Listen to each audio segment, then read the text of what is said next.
word, Mr. Speaker, we have decided to consult this year on options to reduce the prevalence of private management of estates such as the kind he describes. We're also importantly going to implement new consumer protections for homeowners on private estates in the Leasehold and Freehold Reform Act 2024. Spokesperson Vicky Slade. Thank you, Mr. Speaker. Homelessness stats published last week showed rough sleeping has increased for the third year in a row and are now 91% higher than 2021.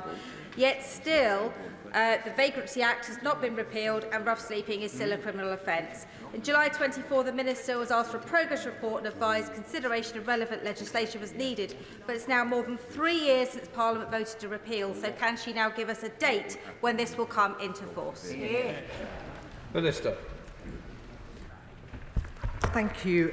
We are taking urgent action to tackle homelessness and rough sleeping and have announced £60 million to tackle winter pressures, and we will update the House on progress in repealing the Vagrancy Act in due course. Douglas McAllister. Thank you, Mr. Speaker. 10,000 children are currently homeless in Scotland, with record levels of children in temporary accommodation. The number of social houses built by housing associations in Scotland is at its lowest level since Margaret Thatcher. Does the Minister agree with me that the SNP have taken Scotland in the wrong direction? And instead, we need to see the same bold action taken by this UK Labour government to build more homes replicated in Scotland with a Scottish Labour government in 2026? I do agree with my honourable friend. Mr. Speaker, last year as the housing emergency took hold, the SNP cut £200 million from the affordable housing budget. It was only as a result of Labour's record budget settlement that they were forced to reverse those cuts, but they're still not showing the adequate ambition that we need. The SNP must set out a real plan to reform planning and boost house building to meet their affordable housing targets. Thank you, Mr. Speaker. In response to the minimum energy efficiency standards consultation for privately rented homes, landlord groups are saying that they would pass the cost of energy efficiency works on to tenants, despite the fact that this is the cost of bringing their properties up to basic minimum standards. Relying on council guidance that this shouldn't happen is too weak. So what additional measures will the Minister be taking to enforce this and ensure that it's private tenants already at the greatest risk of fuel poverty who will benefit and not landlords? Thank you, Mr. Speaker. I referred to my answer earlier on to that precise question, and the Renters' Rights Act protects tenants from having the costs passed on to them. Tom Rutland. Speaker, many of my constituents face extortionate hikes in service charges with little in return, repairs not being carried out, poor service and a lack of transparency and accountability from their managing agent, Firstport. Can I ask the Minister to outline what they are doing to bring an end to the scandalous fleasehold system that is ripping off leaseholders across the country? Well, just to add, Mr. Speaker, to the responses I gave earlier, we do intend to take action to provide leaseholders with those standardised service charge invoices, that transparency, so they can better challenge unreasonable rent hikes. But we also, Mr. Speaker, need to, as I said, strengthen the regulation of managing agents, including those like Firstport, who clearly, from the feeling of the House, aren't performing the necessary services for their residents. Stewart. Welcome, though hundreds of millions of pounds extra for adult social care was in the budget, that actually the costs of NIC's rise and minimum wage will run into the billions, and therefore local authorities will in fact be worse off than they were prior to the budget in terms of tackling social care. Could you confirm yes or no? That's right. Minister. That's exactly the reason why there's £3.7 billion of new money for adult social care in the budget. Lord Hatton. Thank you, Mr. Speaker. Eden Portland is an exciting proposal for my community. Much like the Eden Project in Cornwall and Morecambe, it would be a hub for education and ecology. If delivered, it would boost investment and create well-paid jobs. I know ministers agree that this could be a real success story. So will they meet with myself and the team at Eden Portland, alongside colleagues at DCMS and the Council, to discuss how we can deliver this exciting project? Minister. Yes. I welcome the exciting Eden Portland proposals, and I enjoyed meeting with the honourable gentleman to hear further from him. It's clear they would be great for the area's economic regeneration, for tourism in the region, and support greater understanding of biodiversity loss. And colleagues in DCMS are working closely with the proposers and my officials in the department, but I'd be very happy to involve myself in whatever way is useful. Thank you very much. Mr. Speaker. Langdon Road, Mount Nessing Road in Billericay, Noak Bridge. These are all planning proposals which have previously been rejected because of the green belt aspect of them, but are now being reconsidered under grey belt. Will the Minister urgently meet with me, Billericay Action Group and also some of the local councillors to look at the issues around grey belt where perhaps it's not being used in the way that the government originally intended? Well, local authorities can be clear about how it should be used because we released planning policy guidance last week. We'll give them a better sense of where grey belt is appropriate to be released and where it can be brought forward for development. Dr. Rosanna Allen-Khan. Thank you very much, Mr. Speaker. Far too many renters get a terrible deal living in cold, mouldy, substandard homes charged at eye-watering rates by landlords. I am proud of this government's Renters' Rights Bill, and while this legislation is welcome, too many are still paying extortionate prices for really shoddy properties. Can the Secretary of State assure me that the government is taking more steps to make renting affordable again? Minister.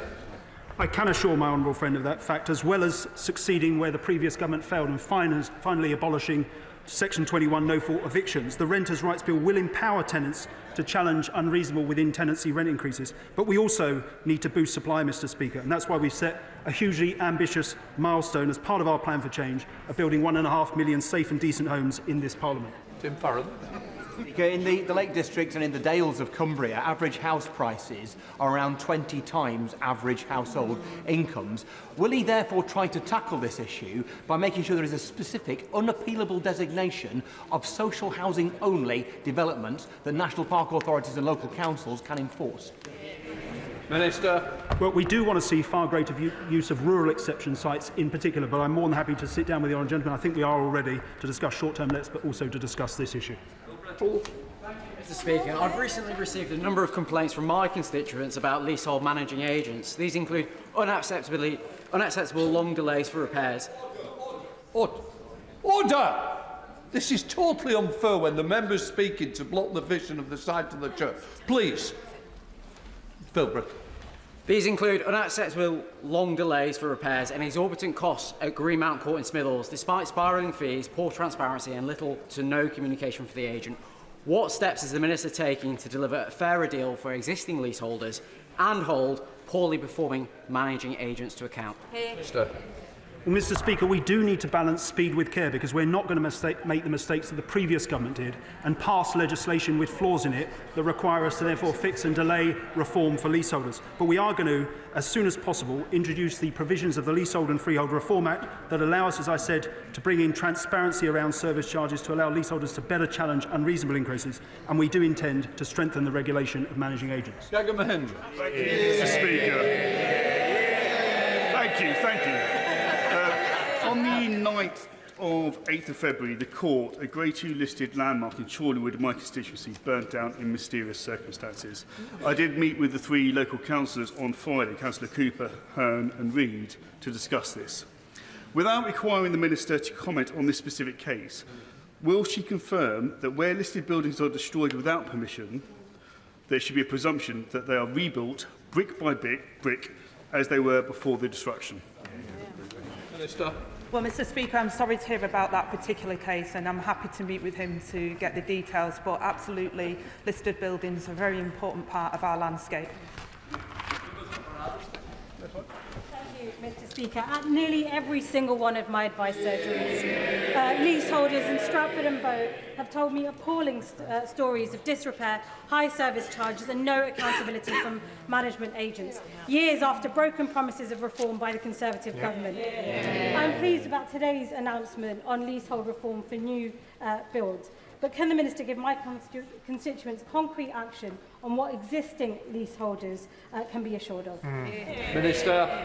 Mr. Speaker, the publication of the Commonhold White Paper today does mark the beginning of the end of the feudal leasehold system. We are going to succeed where the previous government failed and bring that system to an end, but we are absolutely determined to provide immediate relief for leaseholders suffering from unreasonable and unfair charges at present. Question, Nick Mohammed. Thank you, Mr. Speaker. I rise to gently follow up on a critical request for urgent help that I made in November last year. In September 2023, Kirklees Council temporarily closed Dewsbury Sports Centre for safety reasons due to RAC. The centre remained closed until the 5th of November, 2024, when the Council unilaterally decided to permanently close the centre without investigation. I raised this issue with the Secretary of State for DCMS, and I've written to the Prime Minister and the Treasurer and the Chancellor for assistance. Will the Deputy Prime Minister facilitate an update to me on this issue? Secretary of State. Well, Mr Speaker, the member makes a very important point around safety and RAC in our public buildings, and we're absolutely committed to do all we can despite the legacy that was given to us by the previous government, and I'll make sure he gets a meeting with the Safety Minister. I'll let the front benches change over.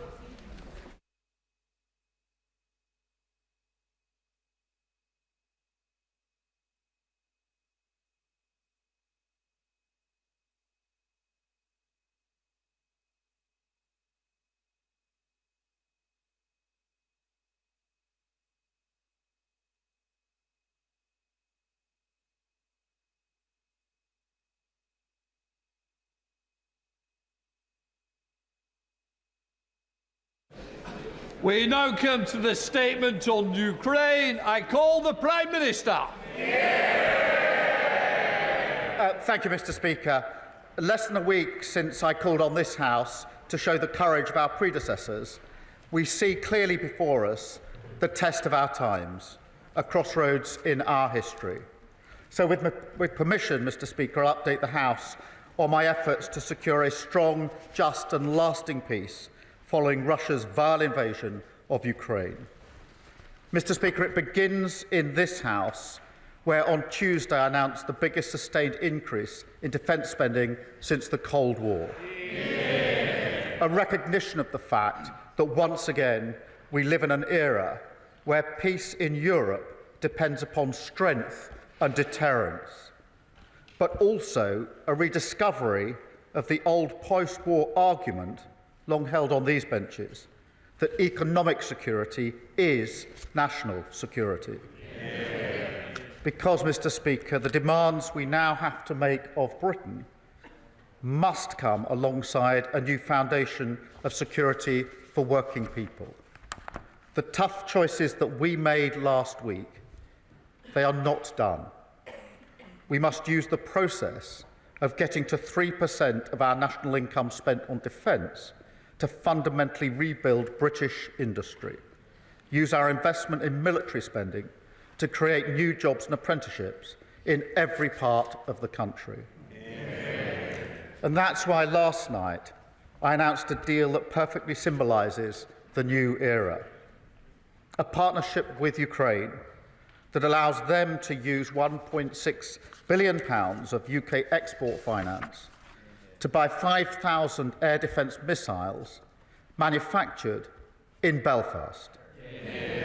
Mr Speaker, that means UK jobs, UK skills, UK finance pulling together for our national interests, putting Ukraine in the strongest possible position for peace and protecting innocent civilians from the terror of Russian drones.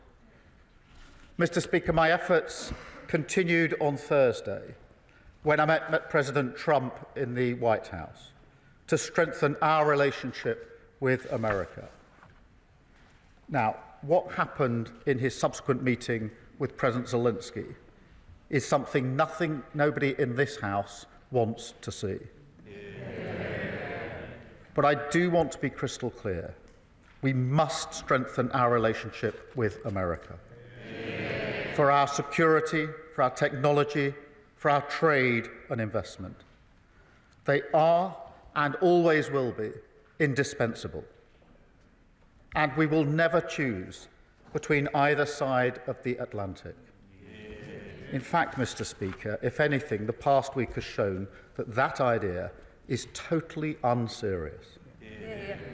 Because while some people may enjoy the simplicity of taking a side, this week has shown with total clarity that the US is vital in securing the peace we all want to see in Ukraine. So I welcome the opportunity for a new economic deal with the US, confirmed by the President last week, because it's an opportunity I'm determined to pursue. I welcome the positive discussions we had on European security, including his clear support for Article 5 of NATO. I welcome the understanding from our dialogue that our two nations will work together on security arrangements for a lasting peace in Ukraine. I also welcome the President's continued commitment to that peace, which nobody in this House should doubt for a second is sincere. Mr. Speaker, I now turn to the events of this weekend and the moving scenes that greeted President Zelensky as he arrived in London on Saturday. Yeah. Mr. Speaker, I saw for myself he was taken aback when the crowd in Whitehall cheered at the top of their voices, and they were speaking for the whole of our country. Yeah. A reminder that this government, this House and this nation stand in unwavering support behind him and the people of Ukraine. Yeah. Mr. Speaker, we resolved together to move forward the strong cause of just and lasting peace in Ukraine. And then on Sunday, I hosted European leaders from across our continent, equally committed to this cause, including President Macron, Prime Minister Maloney, the leaders of NATO, the European Commission and Council, and the Prime Minister of Canada, a vital ally of this country, the Commonwealth and Ukraine, responsible for training over 40,000 Ukrainian troops. I also had the privilege beforehand of speaking online to the leaders of Estonia, Lithuania and Latvia, each of whom, as close as they are to the front line with Russia, stressed the urgency of the moment. And, Mr. Speaker, it was a productive summit. Together we agreed a clear strategy that the United Kingdom, France and our allies will work closely with Ukraine on a plan to stop the fighting, which we will then discuss directly with the United States. It's a plan that has 4 clear principles, which I'll now share in full with the House. First, that we must keep the military aid to Ukraine flowing, keep increasing the economic pressure on Russia, and to that end, alongside our partnership on air defence, we're doubling down on military aid. Already this year, we've taken our support to record levels. But on Saturday, we also agreed a new £2.2 billion loan for Ukraine, backed not by the British taxpayer, but by the profits from frozen Russian assets. Yeah. Second, Mr. Speaker, we agreed that any lasting peace must guarantee the sovereignty and security of Ukraine, and that Ukraine must be at the table when negotiating their future. That is absolutely vital. Yeah. Third, we agreed that in the event of a peace deal, we will continue to boost Ukraine's defences and Ukraine's deterrence. And finally, fourth, we agreed to develop a coalition of the willing, ready to defend a deal in Ukraine and guarantee the peace. Mr. Speaker, after all, the Ukrainian position is completely understandable. For them, the war did not begin 3 years ago. That was merely the latest and most brutal escalation. They have signed agreements with Putin before. They've experienced the nature of his diplomacy and the calibre of his word. We cannot accept a weak deal like Minsk again. Yeah. No, we must proceed with strength, and that does now require urgently a coalition of the willing. Mr. Speaker, we agreed on Sunday that those willing to play a role in this will intensify planning now. And as this House would expect, Britain will play a leading role, with, if necessary, and together with others, boots on the ground and planes in the air.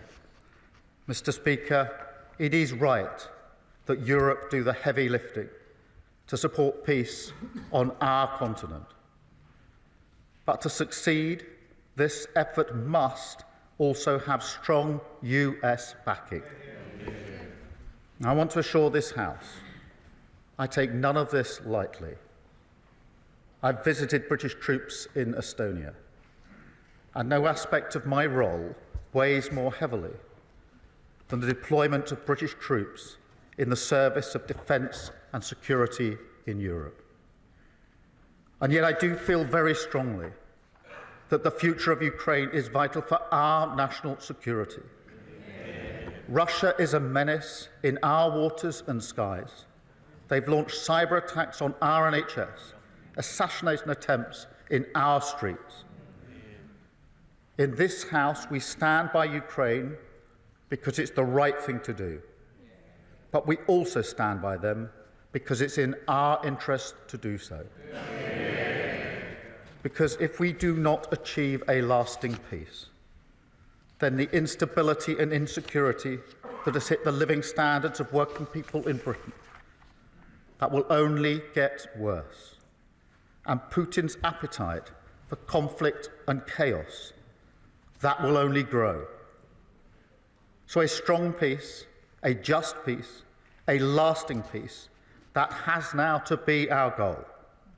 It is vital, it is in our interests, and its pursuit, Britain will lead from the front for the security of our continent, the security of our country, and the security of the British people. We must now win the peace. And I commend this statement to the House. I come to the Leader of the Opposition, Kemi Bedrock. Mr. Speaker, I thank the Prime Minister for advance sight of his statement and also for our conversation earlier today. The United Kingdom is a free, democratic and sovereign country. We recognise that Ukraine is fighting for her survival and fighting to have the same freedom, democracy and sovereignty which all of us here enjoy. That is why both the opposition and the government are fully committed to supporting Ukraine and President Zelensky. I was also glad to see His Majesty the King welcome President Zelensky at Sandringham. As I said at the weekend, President Zelensky is a hero. He is a symbol of the bravery of the Ukrainian people. There are, of course, many areas where the Prime Minister and I disagree, but now is the time for us to discuss where we do agree. I welcome all of his actions this weekend to convene European leaders, as well as the focus on economic security using UK export finance to support British jobs. As the Prime Minister knows, we welcomed the uplift in defence spending to 2.5% of GDP by 2027. We also support the use of foreign aid to achieve this. We welcome a commitment to reach 3% in the years ahead, and we will support him in taking difficult spending decisions, including on welfare. And we will return to the details of how the government will fund this in the near future. But for now, it is right that the Prime Minister is working with allies in Europe and with the United States to bring peace to Ukraine and not a surrender to Russia. As part of this, the Prime Minister has suggested that British troops could be deployed in Ukraine. There are obviously a range of possible options for what such a deployment could look like, and we are keen to work with the government, but we will need details of any such plan. This will be a difficult but significant step. I know many in Parliament and across our country will be interested in what this entails, and I ask him to work with us so there can be effective scrutiny. I also welcome the coalition of the willing to support Ukraine and agree that Europe must do the heavy lifting. So can I ask the Prime Minister to update us on what European and other allies are willing to offer towards this coalition? Can I welcome the use of the proceeds from frozen Russian assets to support Ukraine, and ask the Prime Minister if he has plans to go further and use the frozen assets themselves? Can I ask him for an update on the government's sanctions on Russian-linked individuals and for confirmation that such sanctions would not be lifted in the event of a ceasefire? Can I ask the Prime Minister to update us on the steps he and other allies are taking to ensure that Ukraine is at the negotiating table for any peace plan and what he thinks can be done to heal the rift with Washington? As the Prime Minister referenced in his speech, the Minsk agreements of 2015 failed to stop Russian aggression and ultimately did not return Ukraine's territorial integrity. His second principle is that any lasting peace guarantees the sovereignty of Ukraine. So can I finally ask how the Prime Minister will work to ensure we avoid a repeat of the Minsk agreements and how we can ensure that any peace fully protects Ukrainian sovereignty? At times like these, it is so important that we stand together to defend shared values and the fundamental, basic principle that aggressors should not win. The Prime Minister will have our support to do that and to ensure that we continue to uphold those values all of us in this Parliament hold dear. Prime Minister. Can I thank her for her message in our discussion this morning? And can I thank the Leader of the Opposition for her support for the measures that we are taking? It matters across this House that we are united on this issue. It matters to the Ukrainians and to President Zelensky. And I can tell you that he was moved by the reception that he got in our country on Saturday. And I can tell you I felt very proud to be British on Saturday when our country spoke with one voice, and she reflects that with the unity across the House, and I do thank her for it. She asks about the details of any deployment. We will, of course, put details before the House when we get to that stage, if we get to that stage. And as I mentioned to her this morning in our phone call, I will make sure that she gets whatever briefings she needs to be able to look at the detail before it's put before the House, so she's fully informed. On the question of other allies, we had a long meeting yesterday with a number of allies. My strong view is that we have to move forward, we have to lead from the front, and therefore we need a coalition of the willing, because otherwise we will move at the speed of the most reluctant, and that will be too slow. A number of countries and allies indicated their support. They will set that out in due course. I won't pretend that every country is in the same place on this issue. That is why I and others took the view that we should take a leading position and move forward. But I will give further details as they become available. On the question of the frozen assets themselves, obviously the proceeds, the profits, are being used in the way that the House understands in accordance with the statement I just made. On the assets themselves, it is a very complicated issue, not straightforward, but I do think that we need to do and are doing more work to look at what are the possibilities, at least, along with other countries. But I'm not going to pretend that this is simple or straightforward. On the sanctions, we introduced the heaviest sanctions last week that we've put in place, and she is quite right. They must not be lifted just because there's a cessation in the fighting. They must be kept in place as a vital part of our armoury, something which didn't happen with Minsk, and she's quite right to say that we have to avoid the mistakes of the past, which is why a security guarantee is so important, a guarantee that we should lead, but needs US backing if it's to act as a proper guarantee. And of course she's right to say Ukraine must be at the table in any discussions about the future of Ukraine, and I think that's a common position across the House. Thank you. The Foreign Affairs Select Committee, Emily Thornbury. Dame Emily Thornbury. Very much, Mr. Speaker.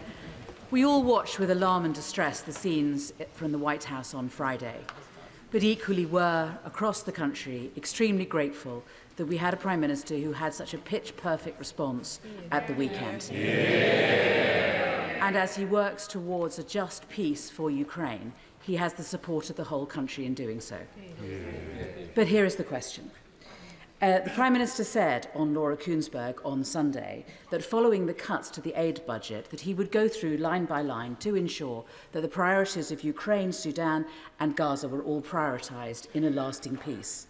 The difficulty is that after refugee costs, admin costs, the department's commitments and things like the World Bank and the UN are taken into account, it's hard to believe that there will be enough left in the budget to provide meaningful humanitarian support in these priority areas.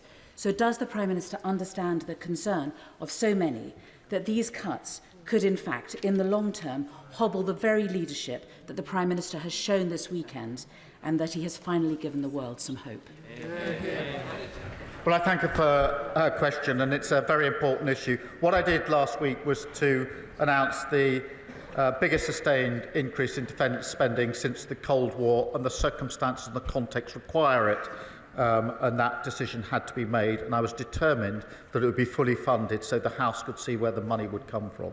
On the question of overseas aid, I am committed to it. What we will now do is go through line by line the funding and look at our priorities. Of course, Ukraine, Sudan, Gaza are right up there in our priorities. But I also want to work with others and across the House, if we can, at other ways of raising money and finance for development and aid overseas. I saw the President of the World Bank on Friday to have that very discussion and want to have that and mentioned it in my discussions with other countries this weekend, many of whom want to join in attempts to find other ways to leverage money, particularly from the private sector, where states can't do it in the way they might want to just at the moment. And that's the approach that we will take. Leader of the Liberal Democrats, Sir Ed Davey. Mr. Speaker, I'd like to thank the Prime Minister for advance sight of his statement. We were all horrified by Friday's scenes in the Oval Office. President Trump's attack on the brave and dignified President Zelensky left everyone shocked and appalled, except, it seems, the honourable member for Clacton. Nobody else watching those scenes could fail to understand that we've entered a new era, one where the United States prefers to align itself with tyrants like Putin rather than its democratic partners. On these benches, we've supported the Prime Minister's actions and leadership. Britain leading the world, as we have so many times in the past, bringing together Europe and Canada in London to work towards a just peace that guarantees Ukraine's sovereignty and security. But, Mr. Speaker, we need to reduce our dependency on the United States. Because I say with deep regret, I fear that President Trump is not a reliable ally with respect to Russia. And with that regard, did the Prime Minister discuss with our European allies our proposals for a new rearmament bank and for seizing the tens of billions of pounds worth of Russian assets to support Ukraine? And in his conversations with the Canadian Prime Minister, was he clear that we stand with our Commonwealth ally in the face of President Trump's threats? Mr. Speaker, many of us were confused by Lord Mandelson's comments yesterday. So can the Prime Minister confirm that they do not represent government policy? And does he agree that the British ambassador should not be freelancing on American TV? Mr. Speaker, the Prime Minister will have our support if the UK continues to lead with our European and Commonwealth allies for Ukraine's defence and our collective security. I thank him for his question, and he talks about the scene on Friday afternoon. Nobody wants to see that. My response was to recognise the urgency of the need to repair the breach, which is why I spoke to President Trump and President Zelensky on Friday night and again on Saturday night, and are continuing in that work because, for me, the single most important thing is lasting peace in Europe and Ukraine, and nothing is going to deter me from that or lose my focus on that. On the dependency on the US, I don't agree with him. The US and the UK have the closest of relationships. Our defence, our security, our intelligence are completely intertwined. No two countries are as close as our two countries, and it'd be a huge mistake at a time like this to suggest that any weakening of that link is the way forward for security and defence in Europe. On the question of a rearmament bank, yes, I do think we should continue discussions with others as to what the possibilities could be, and that formed some of the discussion yesterday with our allies. Again, on assets, he knows the situation is complicated, but there are ongoing discussions. I spoke at length with the Canadian Prime Minister yesterday because we had a bilateral meeting as well as the meeting with other colleagues in which I was able to assure him of our strong support for Canada, a close ally of ours, a strong supporter of Ukraine, and Canada have led the way on the training that's been so vital to Ukraine. So they were very welcome at the table yesterday. In relation to the ambassador's comments, look, the plan is clear. We're working particularly with the French. I've had extensive conversations with President Macron over the last week, intensively over the weekend, talking to Ukraine as well. Those are going on at the moment, and the intention is to then have discussions with the United States in relation to that plan. So as soon as the details are available, I'll share them with the House, but they are still being worked on at the moment. There's no guarantee of success, but I'm not going to let up until we have done everything we can to ensure peace in Europe and peace for Ukraine. Chair of the Defence-led Committee, Tamanjit Singh Desi. Thank you very much, Mr. Speaker. I welcome the Prime Minister's statement and the warmth of his welcome and hugs for President Zelensky and his show of leadership on defence and security matters in our continent as he hosted his Sunday summit of leaders in London. Can the Prime Minister, my right honourable friend, assure the House that in our pursuit for a just, lasting peace, that he will do his level best to convince President Trump to provide security guarantees for Ukraine, and that he will convince those NATO allies not spending 2% on defence to step up to the plate and do much more? Well, on both fronts.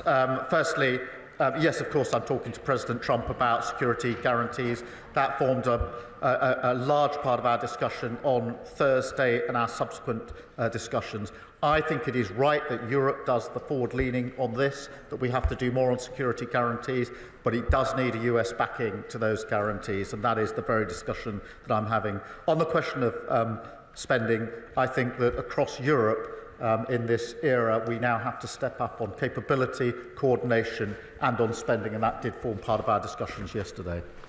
James Cleverly. Thank you, Mr. Speaker. I find myself in the strange and rather uncomfortable position of very much agreeing with the Prime Minister on everything he has said today. And whilst I often take great delight in criticism of the government, I think this weekend he has not really put a foot wrong. But he does need to go further. The small increase in defence spending that he announced was welcome, but fundamentally we do need a gear shift on this. I would echo the points made by my right honourable friend, the Leader of the Opposition, that when, and it will be when, not if, he has to make some really difficult decisions about balancing defence spending against domestic expenditure, that we will not try and play politics, that we will support him, because we need to send a message now to our friends in Ukraine and to potential aggressors around the world that we take our defence, the defence of our values and the defence of our friends seriously. Well, I thank him for the unity across the House, and he's absolutely right. It sends a message to those who want to challenge our values when they see this House united on either Ukraine or on defence spending, and we have to face this era with confidence and with unity across this House wherever we can. I'd invite him. It's been good to have him agreeing with me. We should do this more often. Alex Sobel. Thank you, Mr. Speaker. I'd first of all like to thank the Prime Minister for the leadership he showed pulling together all our allies yesterday in London and acknowledging the bravery and sacrifice of the people of Ukraine. I was in Ukraine last week. I met with the Mayor of Kharkiv, a frontline city of 2 million people undergoing daily attacks and blackouts from Russian forces. He told me that they had a power project that had been cancelled at short notice, funded by USAID, generating 11.2 megawatts, which would shore up their energy pipeline. Now, where others have stepped back, will we step forward and support projects like that, either from Russian assets or our own aid budget? Well, the whole power supply is hugely important in Ukraine.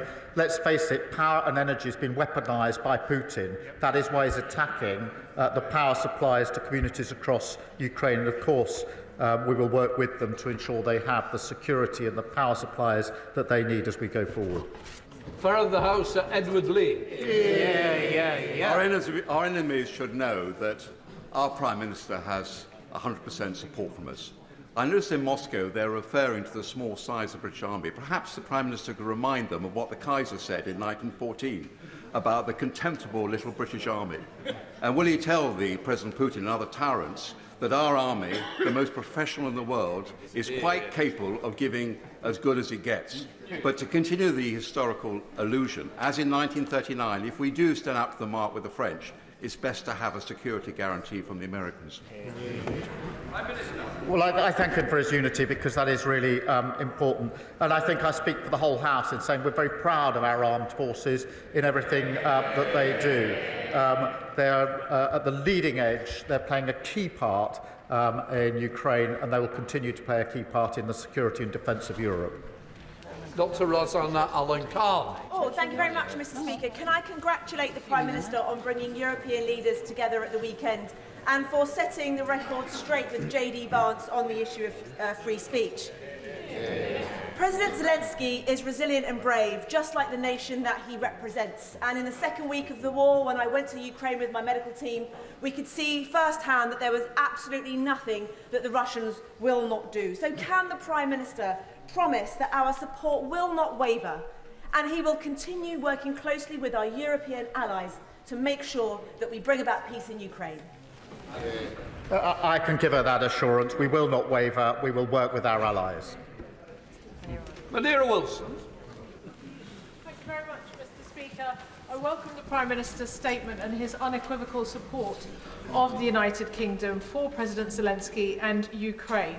But in view of his cuts to the aid budget, but also with the eyes of the world focused on Zelensky, Ukraine and Russia, could he please reassure the House that he will not forget about the Middle East, and in particular the decision by Netanyahu's government to block aid to Israel, and what representations is he making on behalf of the government to reverse that? It's a breach of international law.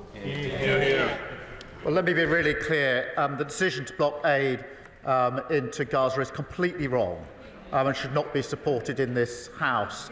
On the contrary, what we need is more aid going into Gaza, desperately needed aid at speed and at volume, and we're making those representations.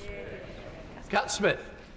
Speaker, can I congratulate the Prime Minister on his strong leadership in his response to the fast-moving events of the weekend, and ask whether or not he will recommit to increasing international aid spending to 0.7% when the fiscal circumstances allow.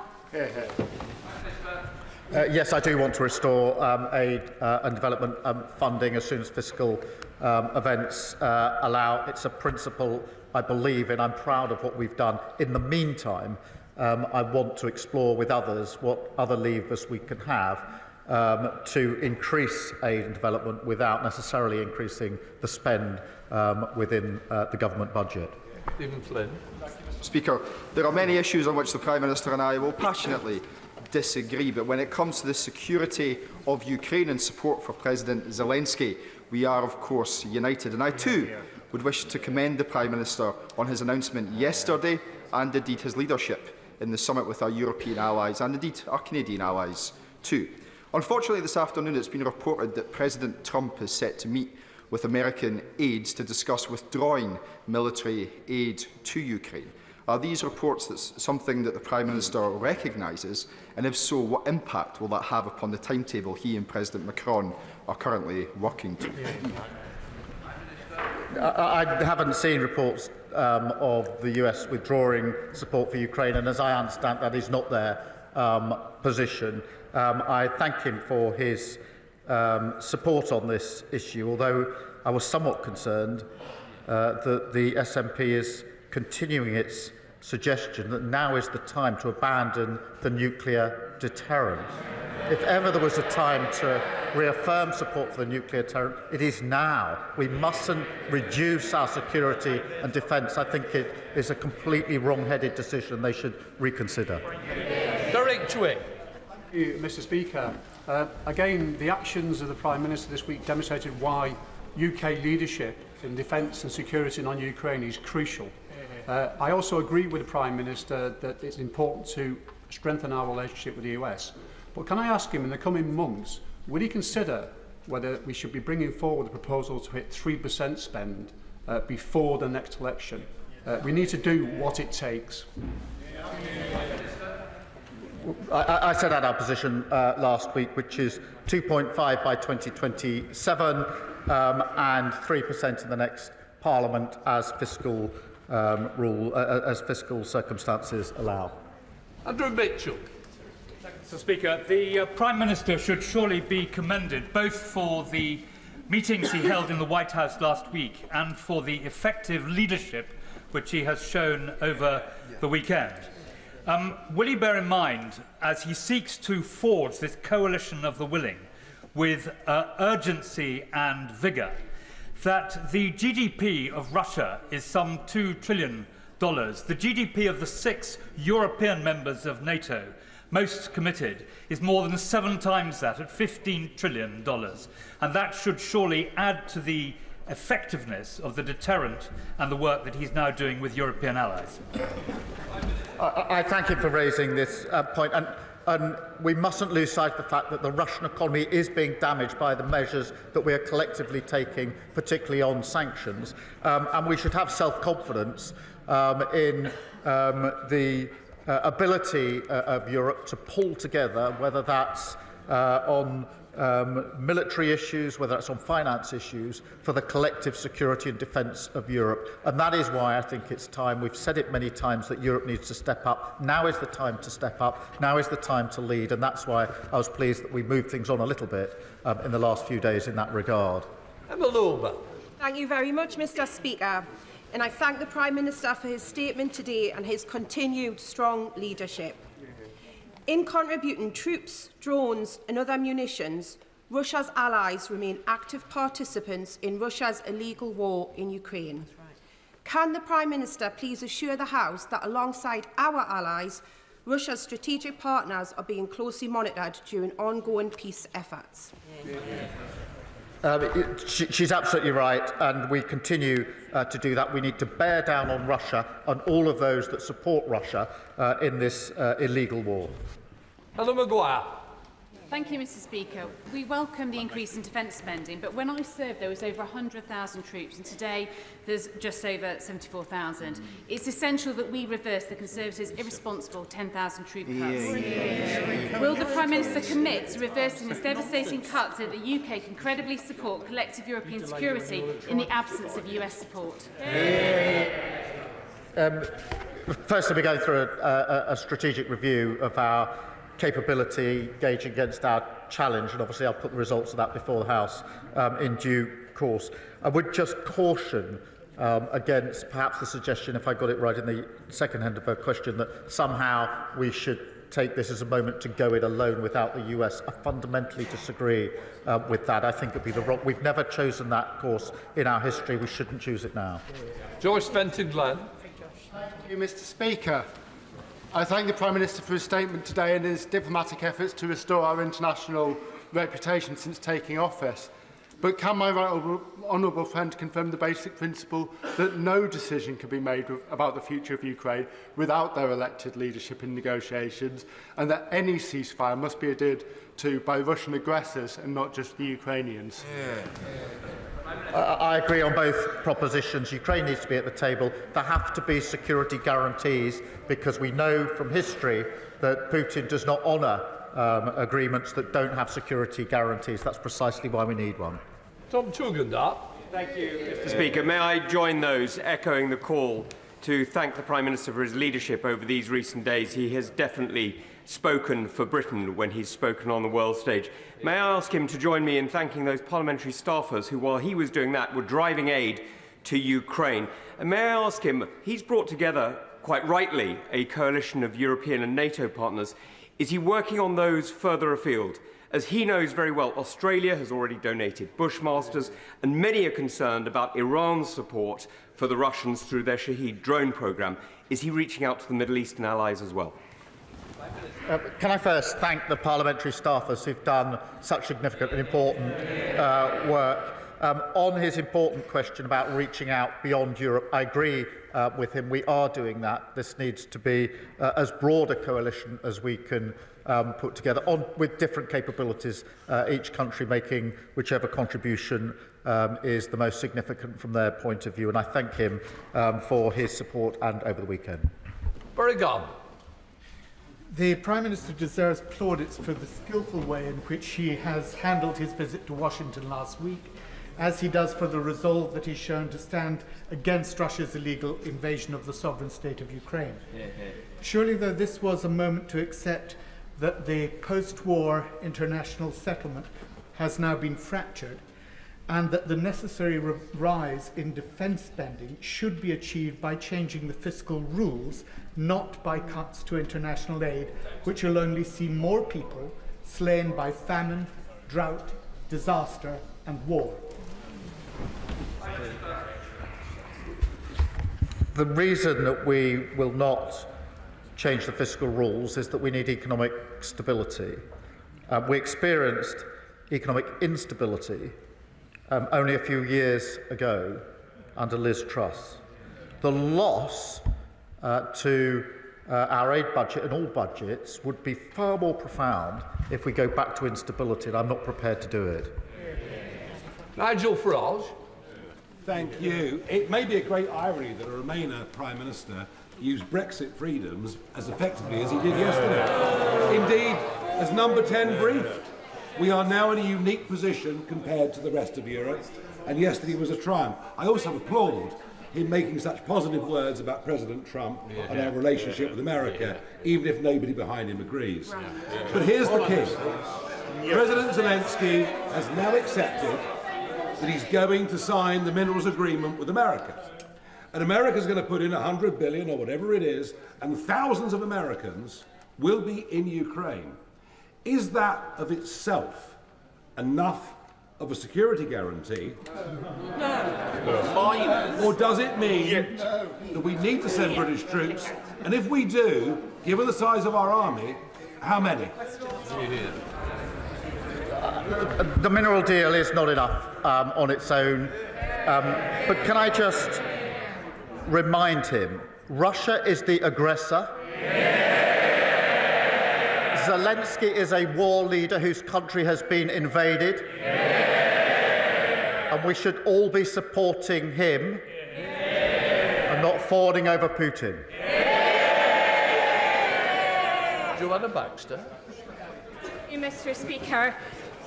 I welcome the Prime Minister's statement and can I congratulate him on the excellent leadership he's shown on the international stage.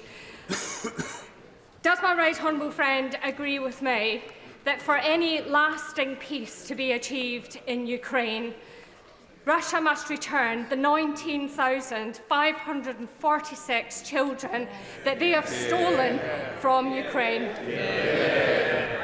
Well, I thank her for raising this issue because this is absolutely crucial. It's a moral outrage that these children have been taken, and of course we must ensure their safe return, and that has to be part of any discussion. But she's quite right to raise it. We should do so more often. Sir Roger Gale. Mr. Speaker, the Leader of the Opposition has quite rightly and properly shown her support for the Prime Minister's position, and I hope that he'll take comfort from the fact that he has the support of at least these backbenchers as well. Mr. Speaker, those of us who have had, in my case, through the Council of Europe, dealings with the Russians, know only too well that this administration, Putin's administration, cannot be trusted. And that security guarantees, therefore, are absolutely vital if we are to succeed in a peace agreement and not a surrender. A surrender would lead to the inevitable further extent of activities in Georgia and Moldova, and then possibly in the Baltic states as well. Is that not right? I agree with him completely. We know Putin's ambitions. We know that he's not a man to keep his word. We absolutely have to guard against those risks, which is why security guarantees have to go in relation to any deal that must be done. And we must be vigilant on all fronts in relation to Putin, because, as we know from our history, instability in Europe inevitably washes up on our shores. This is about our national security just as much as it's about the sovereignty of Ukraine. Oliver Ryan. Thank you, Mr. Speaker. Can I praise in the strongest possible terms the Prime Minister's strong and pitch-perfect leadership, particularly when it's come to the defence budget increase, and his statesmanship through this difficult time. He's spoken for the nation and indeed been the leader of the free world this past few days. While this negotiation is ongoing and Ukraine is still being bombarded, will he make sure that our partnership with Ukraine goes deeper, that they still get the drones, the planes, the arms that they need to make sure they can stay at the table while he's making his deal? He makes a very good point, which is peace through strength.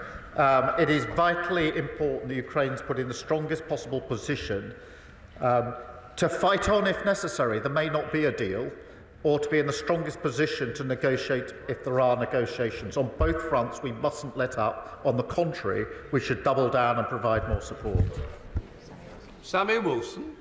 Speaker, on behalf of my party, can I also congratulate the Prime Minister on the work that he has done this week, both in America and here in the United Kingdom.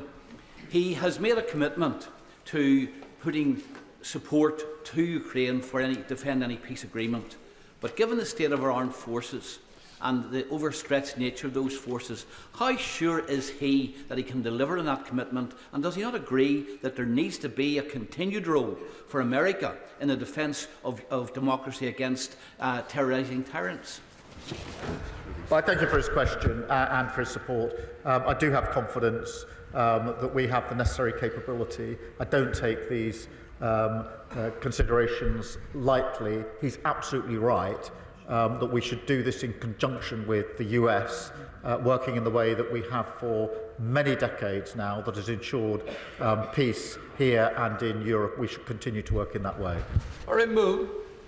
Muraz, Mr. Speaker, I'd like to thank the Prime Minister's careful and considerate leadership this weekend. Does he agree with me that Putin will feast on Western division, and the only people smiling on Saturday were people in Moscow, Tehran and Tbilisi, and that at this delicate moment it is vitally important that every corner of this House continues to show the united front that the country expects and the House has shown over the last 3 years? I agree with him. Putin does feast on division, and when I was leader of the opposition, amongst the reasons I supported the then government was because Putin would have been the only winner if there was division in this House, and that's why I commend the leader of the opposition, the party opposite, for continuing that unity, because it demonstrates to Putin that we're a united House on this issue. Sir Bernard. Thank you, Mr. Speaker. Can I just point out that President J.D. Vance seems to be in favour of free speech, but not free nations. And isn't it, don't we also have to point out what others are saying is there is no history of Vladimir Putin proving a trustworthy treaty maker, and that there can be no security, there is no path to a peace in Ukraine that is secure without the engagement of the Americans, the failure of their support risking a wider war in Europe that would inevitably draw them in. Can we quietly and diplomatically keep making those points to the White House so that we have a chance of peace in our continent? Well, he's quite right. The history is that Putin is untrustworthy. That is why the Ukrainians are so concerned that there should be a security guarantee in relation to any deal. They've been here before.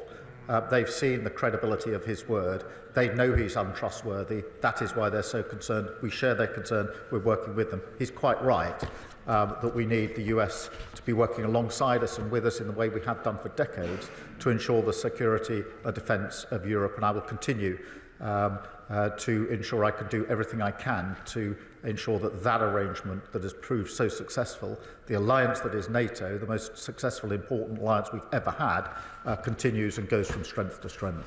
Calvin Bailey. Thank you, Mr. Speaker. The Prime Minister has our gratitude for steering a very difficult path over recent days, and I welcome his statement earlier. Defence is a vehicle for social mobility, career security and opportunity for our young people, as it has been for me, and defence has deep historical links with Londoners, the Gunners, Hammers and Leyton Orients. But many Londoners are not actively engaged by defence at present. Would the Prime Minister agree with me that we must engage every part of our country, not only with the serious challenge we face, but with the opportunities too. I do think this needs to be a whole-nation approach, including young people.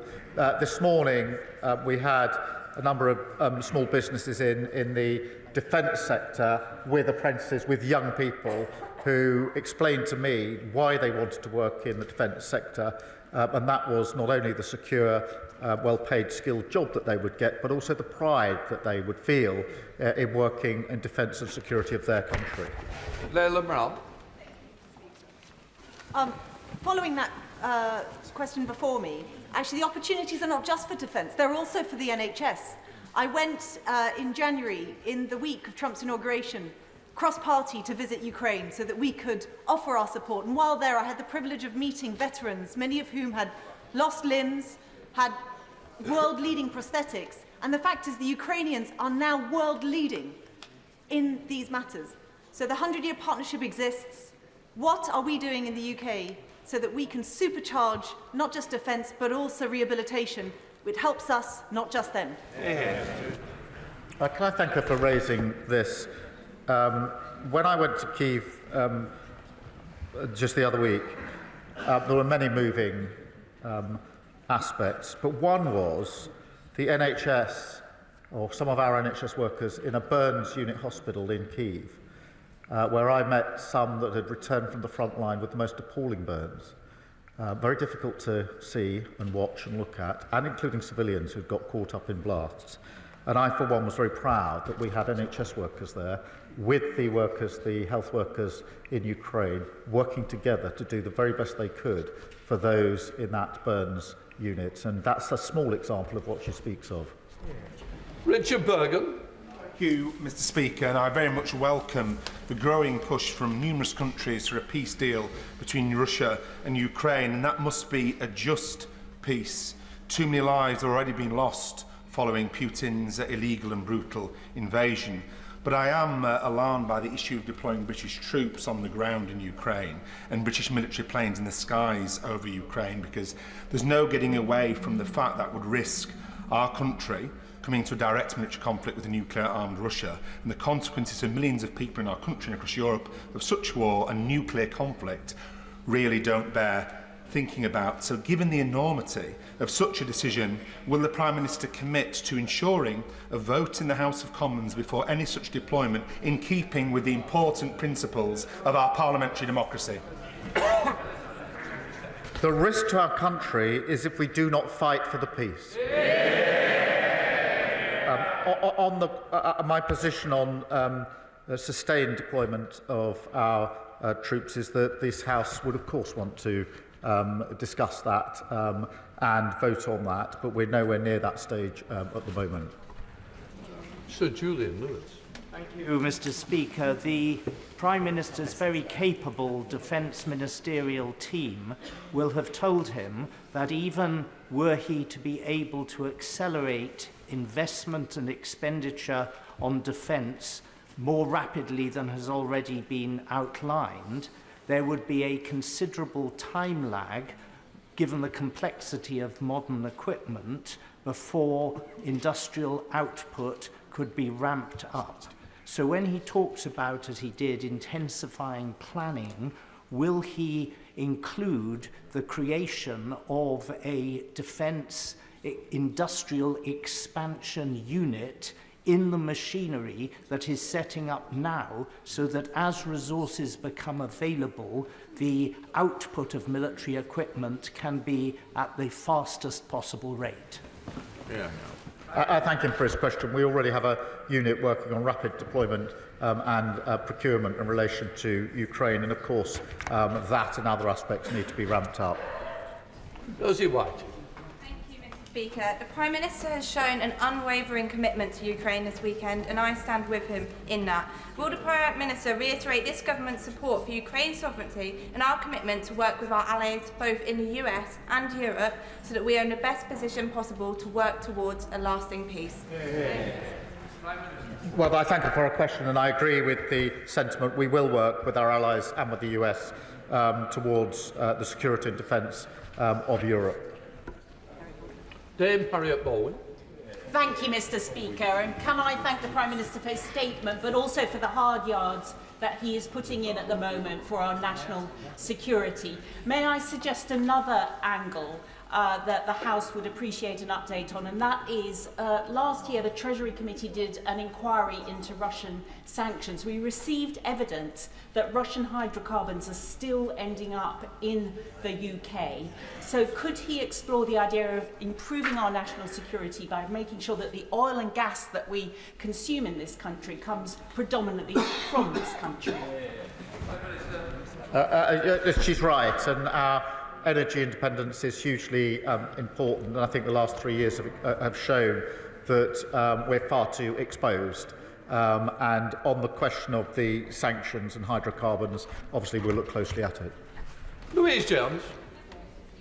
The beautiful weather at the weekend brought with it the promise of spring and hope, and I hope the PM got at least 2 minutes outside to enjoy it. But I'm afraid the same weather in Ukraine would be greeted with dread by the soldiers on the front line who know that the improving weather will bring an intensification of war. Will the Prime Minister commit to ensure that the SDR takes into account his commitments so that we can ensure that there is an excellent security guarantee that ensures that Ukraine can once again greet the spring with hope? Well, she's right about the impact of the weather on the conflict in Ukraine. I have to say I'm always struck by the resilience of the Ukrainians, both on the front line but within their civilian population. After 3 years of long conflict, their resilience is humbling. Adrian Ramsey. Thank you, Madam Deputy Speaker. On behalf of the Green Party, can I welcome the Prime Minister's strong support for Ukraine, his work for peace, and his commitment that there should be no decisions about Ukraine without Ukraine.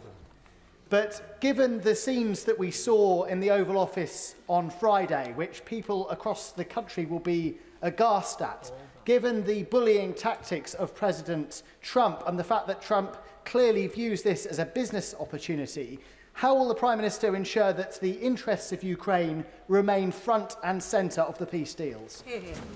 Prime Minister.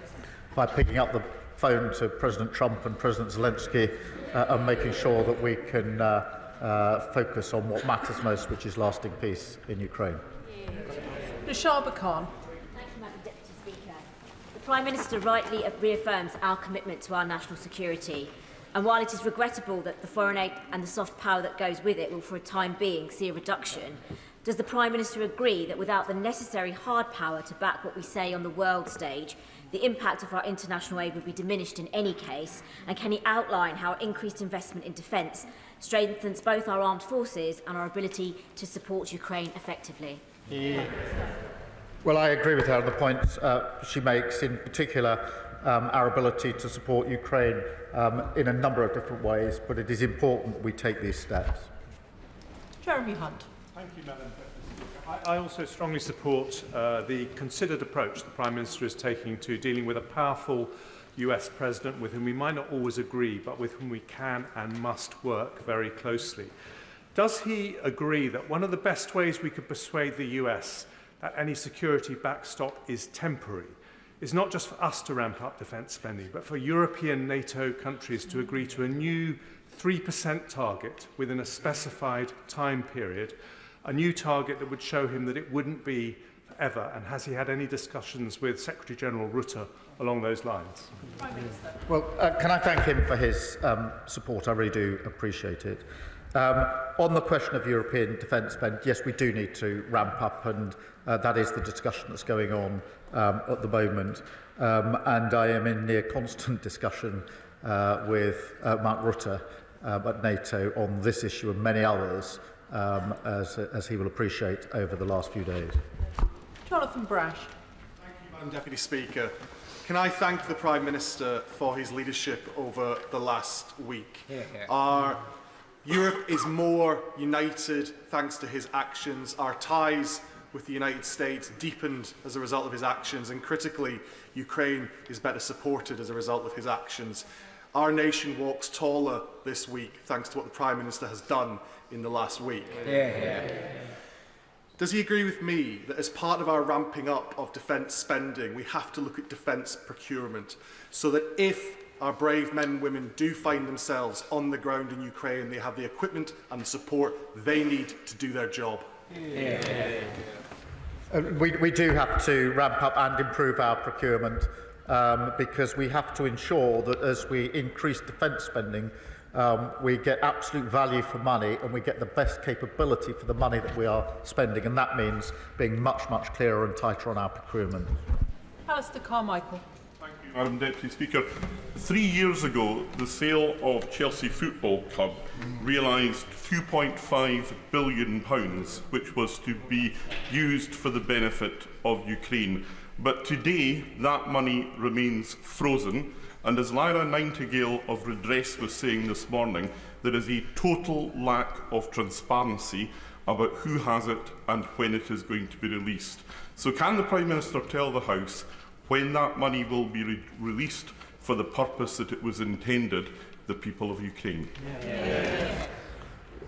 Well, the whole issue of assets and frozen assets is something that is on the one hand complicated, but I agree with the sentiment across the House that it's time to look at what options might be available. I don't think we should do that on our own. I think that needs to be done in conjunction with other countries, but it is fiendishly complicated, which is why it hasn't been done so far.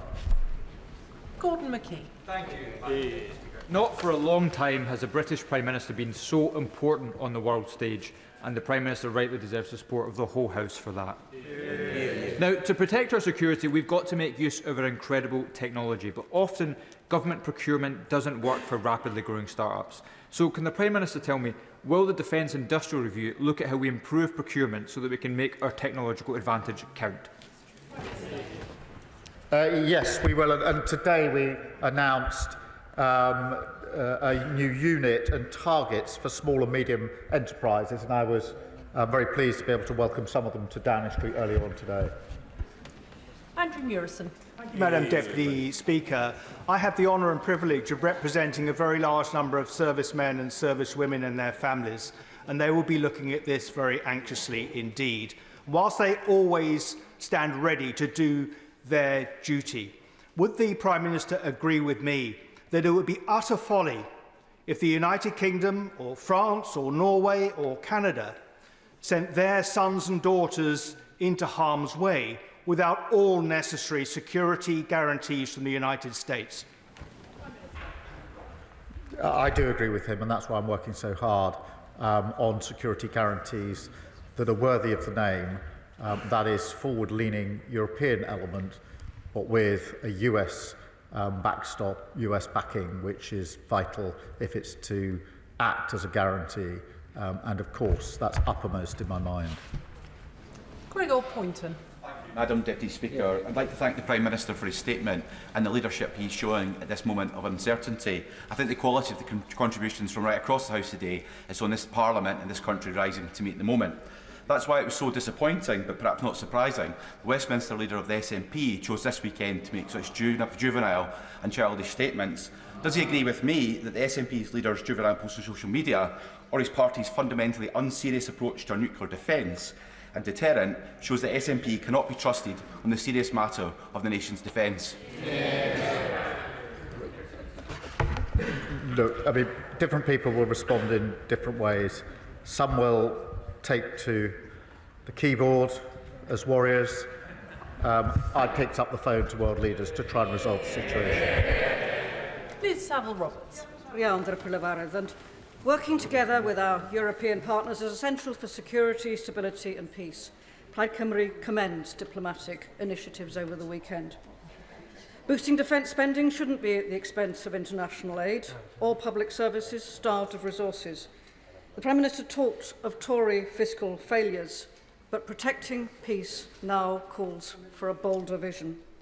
Under what circumstances would he commit to look again at the fiscal rules to ensure that the UK can responsibly invest in defence, humanitarian commitments and public services? I thank her for her question. I do understand her concern. As I explained to the House last week, this was not a decision I wanted to take, but the defence and security of Europe required us to take the decision on defence.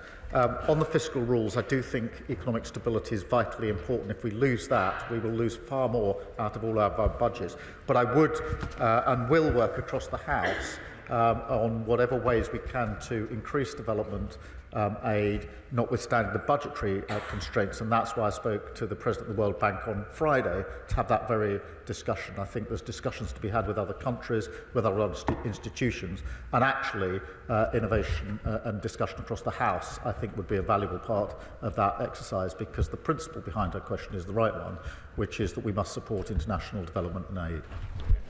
Tulip Siddiq. Madam Deputy Speaker, my constituency of Hampstead and Highgate has welcomed hundreds of Ukrainian refugees into their community, and I'd like to pass on their thanks to the Prime Minister for the strong leadership that he's shown over the last few weeks. The majority of these Ukrainians want to go back to their houses when it's safe to do so in their country, but a small minority of young Ukrainian refugees have approached me to say that they've laid down roots here, built careers here and started relationships here, but have no route to settled status. So could I ask the Prime Minister what consideration he's given to the lives of these young Ukrainians who want to make London their permanent home?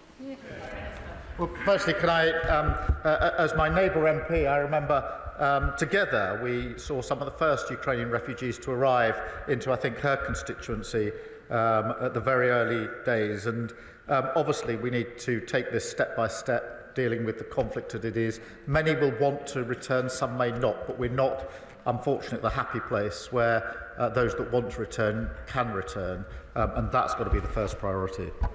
Sir Ian Duncan-Smith. Deputy Speaker, can I obviously, like my right honourable friend and many others, congratulate the Prime Minister on his decision-making over the last few days and keeping his calm when others were losing theirs. Most importantly, I think he followed the simple principle that when the UK and the USA are together, the world is a safer place, and those who cry for it to be split are mad. It's as simple as that. Can I also say to him, when he's talking to the American President, could he possibly just raise as a nudge why Ukraine is important on a wider scale? We know now that as part of the deal with North Korea, the Russians have been handing subsea ballistic missile technology, very advanced, to the North Koreans. That will bring the whole of the United States within the target area for missiles. Reminding him that might say this is important. And finally, I simply say to him on this one point. The coalition of the willing, no matter how big it is or how powerful, cannot succeed if Russia's demand for the complete demilitarization of the Ukrainian forces exists. They must be allowed to stand with their arms in case this breaks down again. Well, on both, I mean, on the North Korean element, this is a significant development, and it expands the threat and the risk, and we all need to see it in those terms. On the question of Ukraine's sovereignty and security of Ukraine has to be at the heart of that, and part of sovereignty is deciding for yourself what your defence capability is, and we mustn't lose sight of that, because security guarantee is not just what the Europeans or the US do, it also Ukraine's ability to defend herself as a sovereign country. She should be able to do so. Bill Esterson. Madam Deputy Speaker. The Prime Minister was right to say in his statement that economic security is national security. The same is true of energy security, as we see in the way the Clean Power Plan is set up. So can I encourage my right honourable friend to use the success we have in this country in developing alternative energy technology to support Ukraine in giving it energy and national security, while we do the same here? Energy security in Ukraine is hugely important. It's being attacked every day, and that is why it's so vitally important that we help Ukraine defend its own energy arrangements, but also work to a lasting peace which allows them to prosper and thrive in the way that we all want in Ukraine. Vicky Slade. Deputy Speaker, I welcome the Government's commitment to increasing defence spending, but I am troubled by it being done entirely on the back of the Overseas Development Aid budget, and I hope he'll keep an open mind into alternatives. And it was reassuring to see the uplift in the air missiles explicitly being linked to British jobs in Northern Ireland. So what assurance can he give that defence spending on new equipment, be it weapons, kit and tech like drones and IT, will be focused on UK manufacturing and innovation, so boosting British growth? Well, I thank her for a question, and I'm really pleased that the announcement we made over the weekend was for jobs in Belfast. Hugely important, and that's the model we should follow, that as we ramp up defence spending and capability, we should be looking predominantly at that supporting UK jobs, UK economy, and the secure, skilled jobs that go with it should be in our economy, because economic security is important in the UK, just as defence and security is important. Stella Creasy.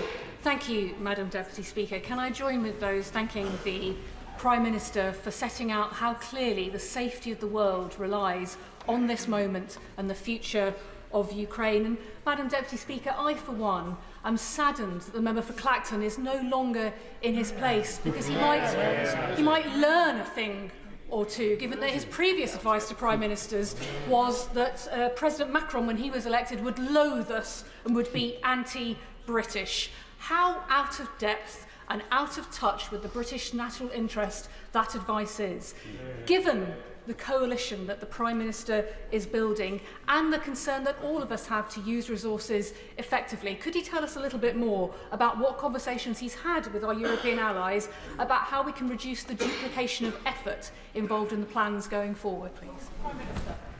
Well, I thank her for a question. I do think it's important we work with our European allies, whether that's ramping up spending or capability, but the point she makes about coordination is also important. We have to learn the lessons of the last 3 years. Many European allies and others have provided capability to Ukraine, but it hasn't been coordinated enough. And our collective security and defence, to my mind, requires that we coordinate our efforts much more closely as well. Sir John Whittingdale. Thank you, Madam Deputy Speaker. Does the Prime Minister share my concern and sadness that any settlement appears to involve acceptance of the Russian occupation of parts of the sovereign territory of Ukraine? And will he recognise that the Baltic nations will now feel even more exposed? And while I welcome his telephone conversations with the leaders at the weekend, can he give an assurance that they will be at the table for any future discussions of European security? On the question of territory, obviously there's discussions to come, but I take the tenor of what he says. On the Baltic states, I mean, he's right. I was over at the Jeff meeting in Estonia just before Christmas to have discussions with them. I've been to the front line in Estonia twice now, where we've got British troops. They feel very immediately the threat for very obvious reasons. I spoke to them yesterday morning at some length, and I assured them that we need to look at the configuration again when we have meetings of European and other allies to make sure the Baltic states are properly represented, because for them the threat is very, very clear and very, very near. David Burton-Sampson. Thank you, Madam Deputy Speaker, and I thank the Prime Minister for his statement and his outstanding global leadership that he's showing on this issue. I too have returned from Ukraine last week after 5 days, and the one consistent message the Ukrainian people I met gave me, from residents to soldiers to businesses to politicians, was their immense gratitude for the leadership and support that the UK have shown since day one of this illegal war. Does the Prime Minister agree with me that now is the time that we remain resolute as a House for the sake of the Ukrainian people, and that our 100-year partnership between our two countries is now more important than ever? Yeah. The 100-year partnership signals the depth of our relationship. I too have heard those thanks for leadership, and I think it's right that I paid tribute to the party opposite for the leadership that they showed from the very beginning of this conflict, which I was able to follow as leader of the opposition. George Freeman. Thank you, Madam Deputy Speaker. Could I add my voice to those congratulating the Prime Minister on the way he's conducted the last week and the policy, which I think enjoys, if not unanimous, largely unanimous support in this House. I gently point out to the member for Clacton, our enemies watch this chamber, and speaking with one voice is very important, and I congratulate also the Leader of the Opposition.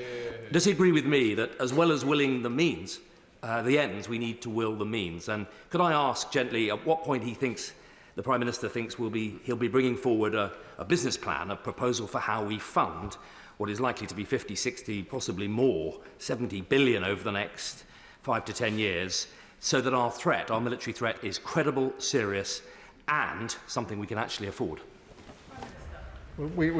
As soon as we've got any details around plans, I will bring them to the House with the details so they can be fully discussed, because this needs to be not just a short-term response, but a much longer-term assessment of how we ensure that Europe is kept safe and secure. Jacob Collier. Deputy Speaker, can I thank the Prime Minister for his continued leadership on the world stage? And these past few days, I've felt particularly proud to be British, so can I thank him for that? The government is rightly already using frozen Russian assets to fund Ukraine's defence and reconstruction. But can I ask the Prime Minister what further actions are being considered to ensure that Russia pays the full financial cost of its illegal invasion? Well, Russia's already paying the cost through the interest. We need to look at whether we can go further on that, but it is complicated and we have to act with others, and I'll see what progress we can make and let the House know if there is progress. Lee Dillon. Madam Deputy Speaker, I too had the honour of being in Ukraine for the 3rd anniversary, and as other honourable members have said, whether it was communities, military personnel or Ukrainian politicians, the gratitude expressed to our nation to stand strong with the Ukrainians was clear to see. Before going to Ukraine, I held a round table in my constituency of Newbury, and Ukrainians who are here, Prime Minister, are clear on the thankfulness for being given safety, but also the need for the visa schemes to be amended so that children can finish their education and that they can meaningfully secure employment without having time-limited visas. So will the government review that to make sure that we stand with Ukrainians here in the UK as well as those in their home country? Well, we'll take the points you make into consideration. Obviously, the immediate situation confronting us is the question of how we settle the peace, but he's right to raise these other concerns. James Frith. Thank you, Madam Deputy Speaker. Can I add my voice to those around the country that have said how proud they are of our British Prime Minister and indeed how proud they are to be British. He has led from the front, and I hope very much in the years, months and the weeks to come, I should say, that he will hold that in mind and strengthen his resolve as we move forward. He has already made reference to one of the priorities that Stefan Harhay, the chair of Berry's Ukrainian Association, raised with me on the release of the 20,000 children who have been kidnapped, forcibly removed and forcibly placed into Russia. Will he commit to getting their release and updating the House on a frequent basis as to our achievements to this end? Thank you. Yes, of course, it's a really important issue and it shouldn't be overlooked as we discuss the very many issues here. This is a moral outrage, and I think I speak for the whole House in saying that. Graham Stewart. Madam Deputy Speaker, may I too congratulate the Prime Minister on his composure and leadership. But as his honourable friend, the member for Widnes and Hellwood, said, we've got to ensure that we have the resources in place to tackle this. The whole of Western Europe is in the same position of being in a difficult financial position and a demographic position. So will he look again at finding the means to deliver our promises, because his leadership and his rhetoric has been fantastic. But going forward, we're going to need the hard power to back it up. He's right, and that's why the conversation over the weekend has been about the specific issue of a security guarantee in Ukraine, but also, and importantly, the wider issue as to how Europe steps up more generally in its own defence, in spending in capability and coordination. And that's an important part of the discussion. We shouldn't just focus on the question of the security guarantees. They're part of the argument, but they're not the whole argument. Alan Strickland. Thank you, Madam Deputy Speaker. And can I thank the Prime Minister in these incredibly difficult times for the strong leadership he is showing. Would he agree with me that one of the many things that's become clear in recent months is that the security of Britain rests on a secure Europe? A secure Europe relies on peace in Ukraine, and peace in Ukraine requires a unified stance against Russian aggression. So would the Prime Minister agree that as free peoples in the UK, Europe, America and our allies, we must stand firm, we must stand together. We must show that democracy will be defended and tyranny will not be tolerated. Prime Minister. Well, I agree with all of that, and I think the House agrees with it too. Jim Allister. Madam Speaker, can I note with great appreciation the order for Thawas in Belfast? Yes. With Europe collectively being a long way short of self-sufficiency in defence, and with Putin more than likely to seek to exploit that deficiency, do the security guarantees that are required from the US effectively equate to those that would arise under Article 5 of NATO? Is that the order of what we're talking about? Prime Minister. Look, NATO membership is a form of guarantee. Article 5 is a form of guarantee. I think there are different ways in which the guarantee can be put in place.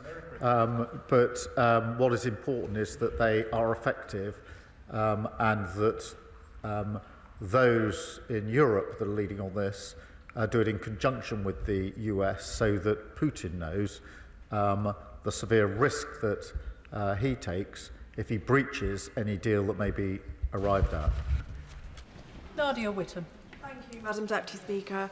I also want to commend the Prime Minister for the way that he received President Zelensky after the disgraceful bully boy tactics from President Trump and Vice President Vance, and for his continued support for Ukraine.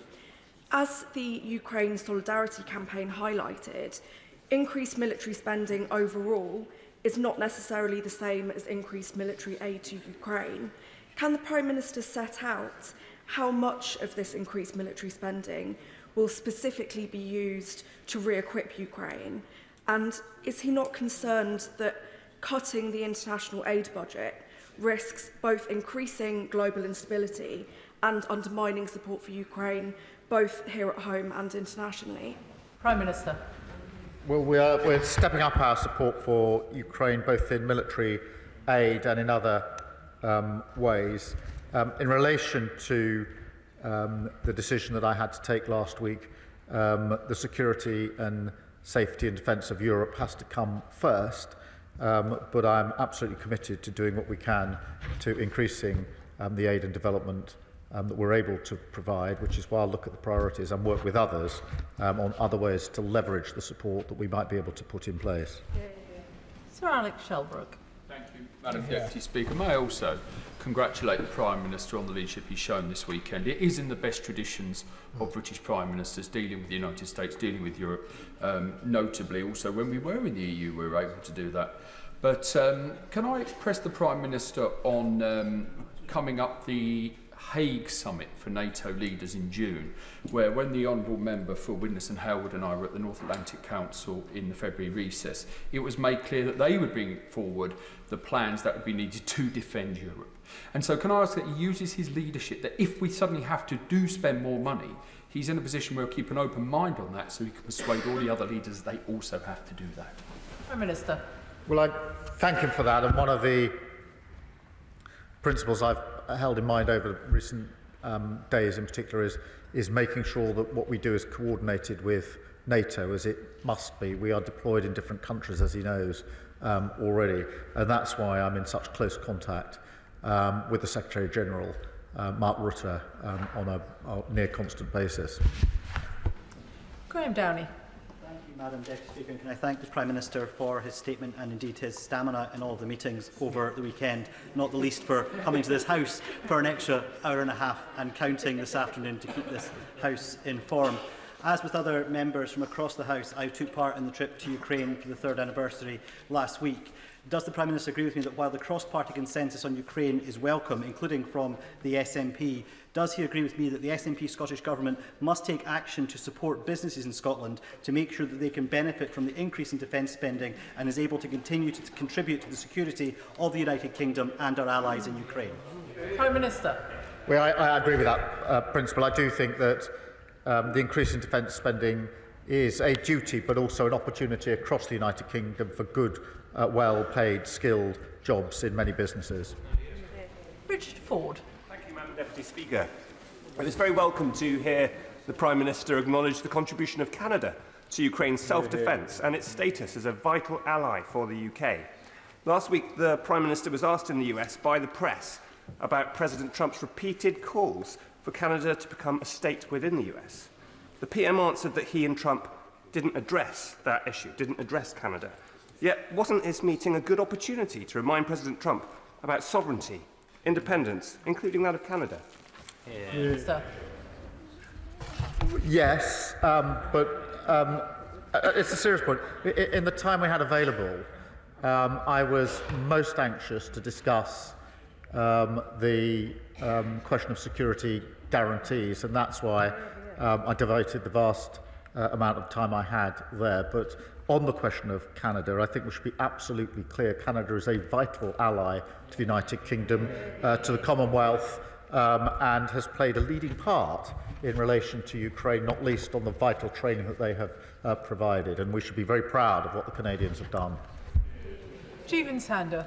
Madam Deputy Speaker, I'd like to put on record my thanks indeed. I know the entire House thanks the Prime Minister for the leadership he has shown over the weekend, and in particular as well in his statement today talking about stepping up the pressure, the economic pressure on Russia. Now, as things stand, we know that Russia is circumventing the oil price cap. It's being sold above $60, around $190 billion flowing to Putin from his oil sales last year. And we in this country, in London, are in a unique position to enforce that cap because we know that the insurance that those tankers depend upon is written within London. So can I ask the Prime Minister to assure us that he will strengthen the oil price cap as much as possible, and may I request a meeting with the Minister to discuss how we can strengthen it in more detail? Prime Minister. Well, I thank him for his question. He's right. We do need to take further measures, and that's why we've taken specific sanctions against the shadow fleet and oil producers to tackle this very issue. David Reid. Thank you, Madam Deputy Speaker. And credit where credit is due, and I commend the Prime Minister for the leadership that he's shown over this past week. Many members across this House will understand the range of emotions that are felt before deploying on global operations.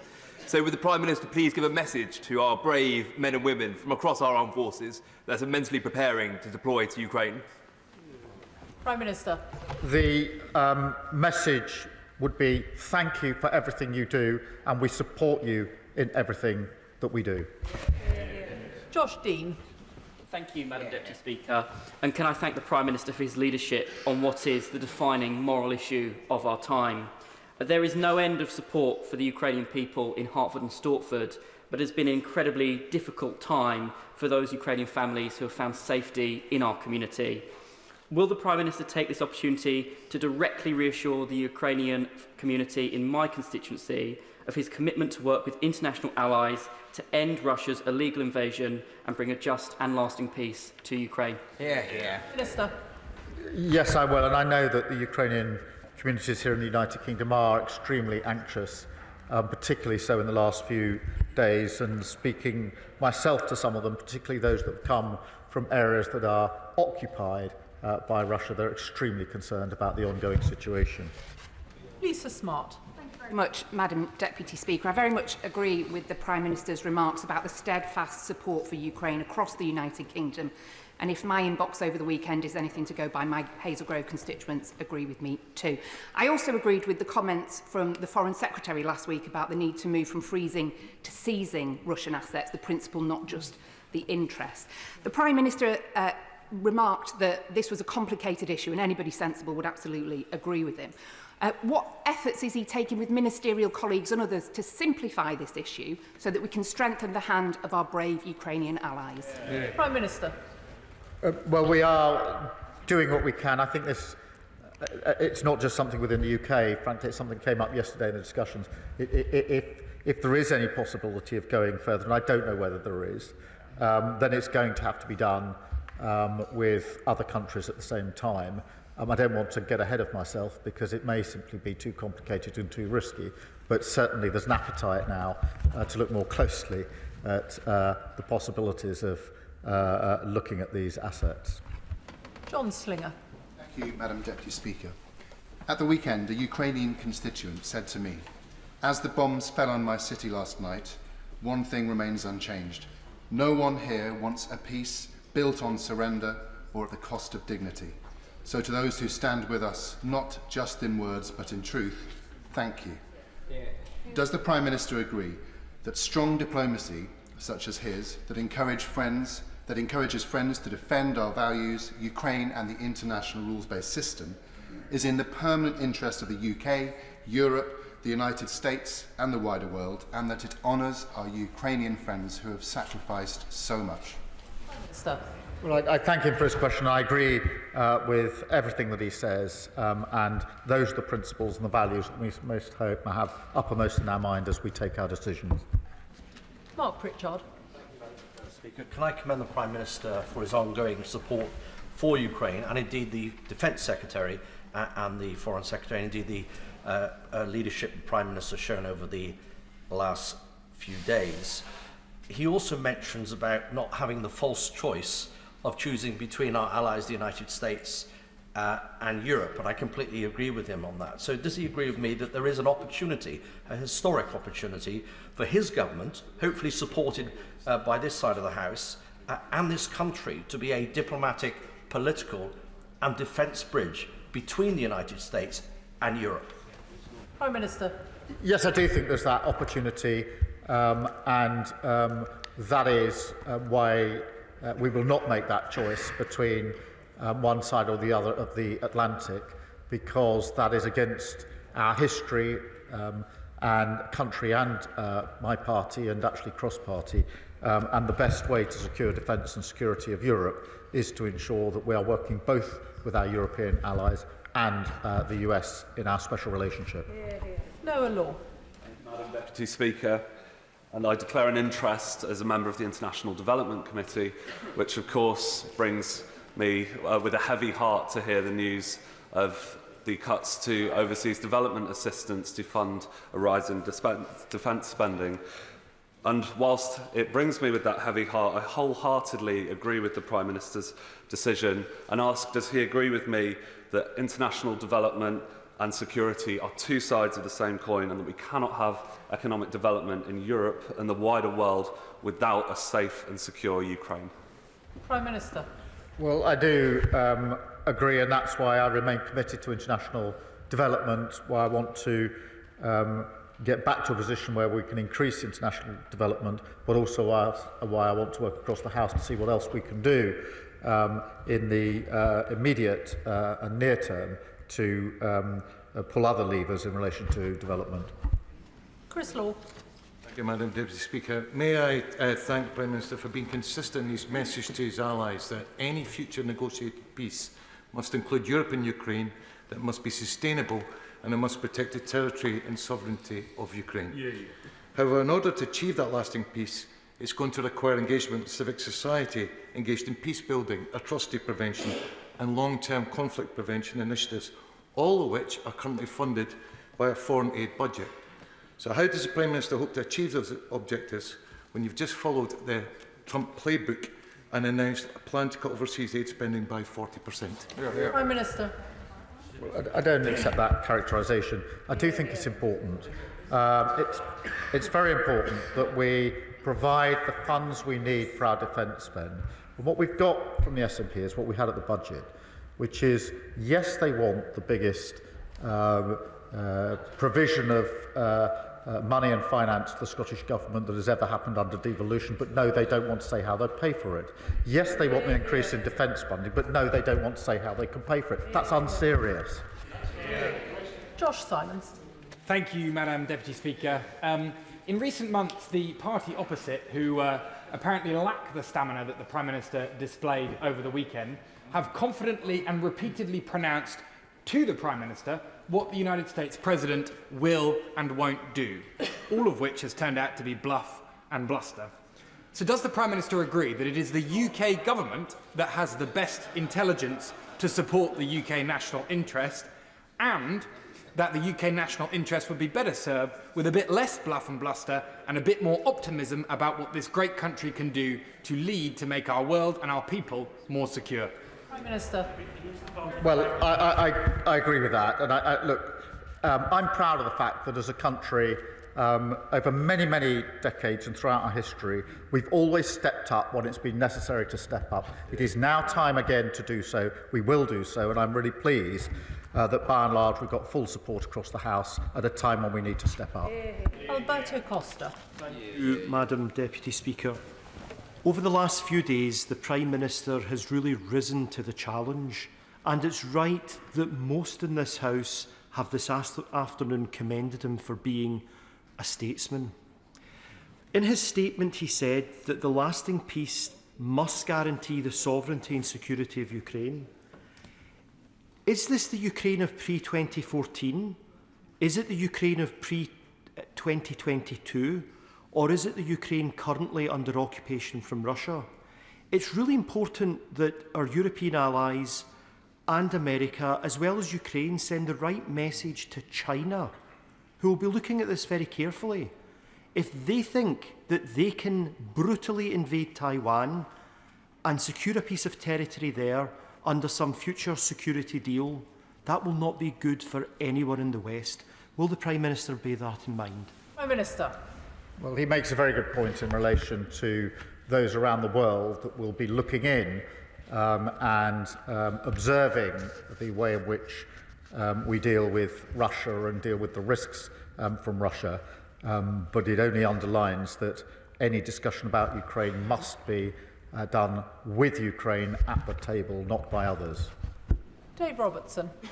Thank you, Madam Deputy Speaker. It's clear that Russian aggression is making our continent less safe.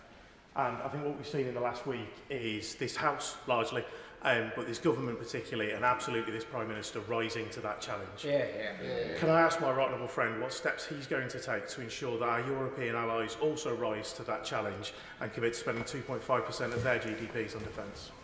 Prime Minister.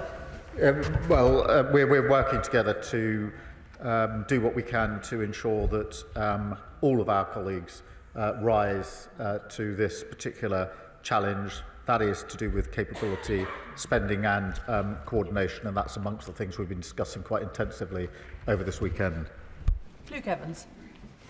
The difference between decent and deceit may only be one letter, but it's the gap. The gap defines a man's character, and after what we saw on Friday, whatever the context of that meeting, when the Prime Minister next speaks to President Trump, will he remind him of this and make sure that decency is at the centre of any of those negotiations? Prime Minister.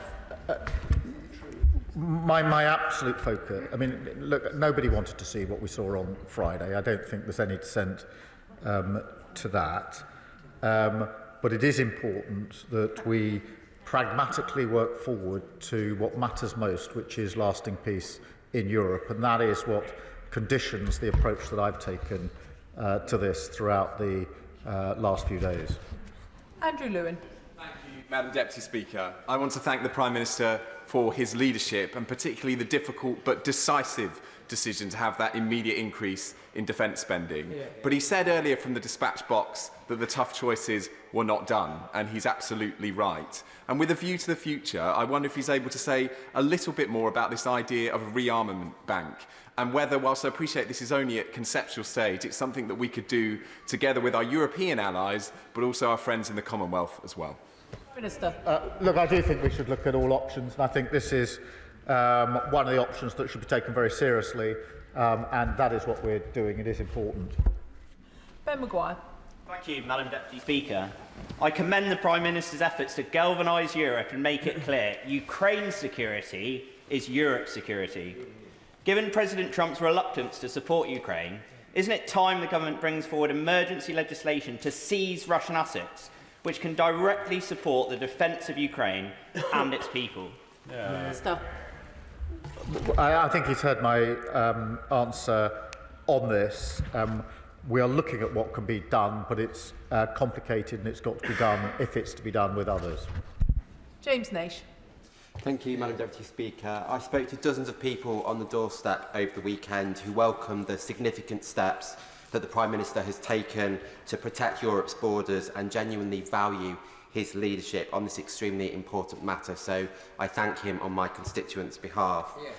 The Prime Minister will be aware that over the past week, Russia has launched over 1,000 attack drones, nearly 1,300 aerial bombs and more than 20 missiles at Ukraine. Population centres continue to be targeted with the aim of killing Ukrainian civilians.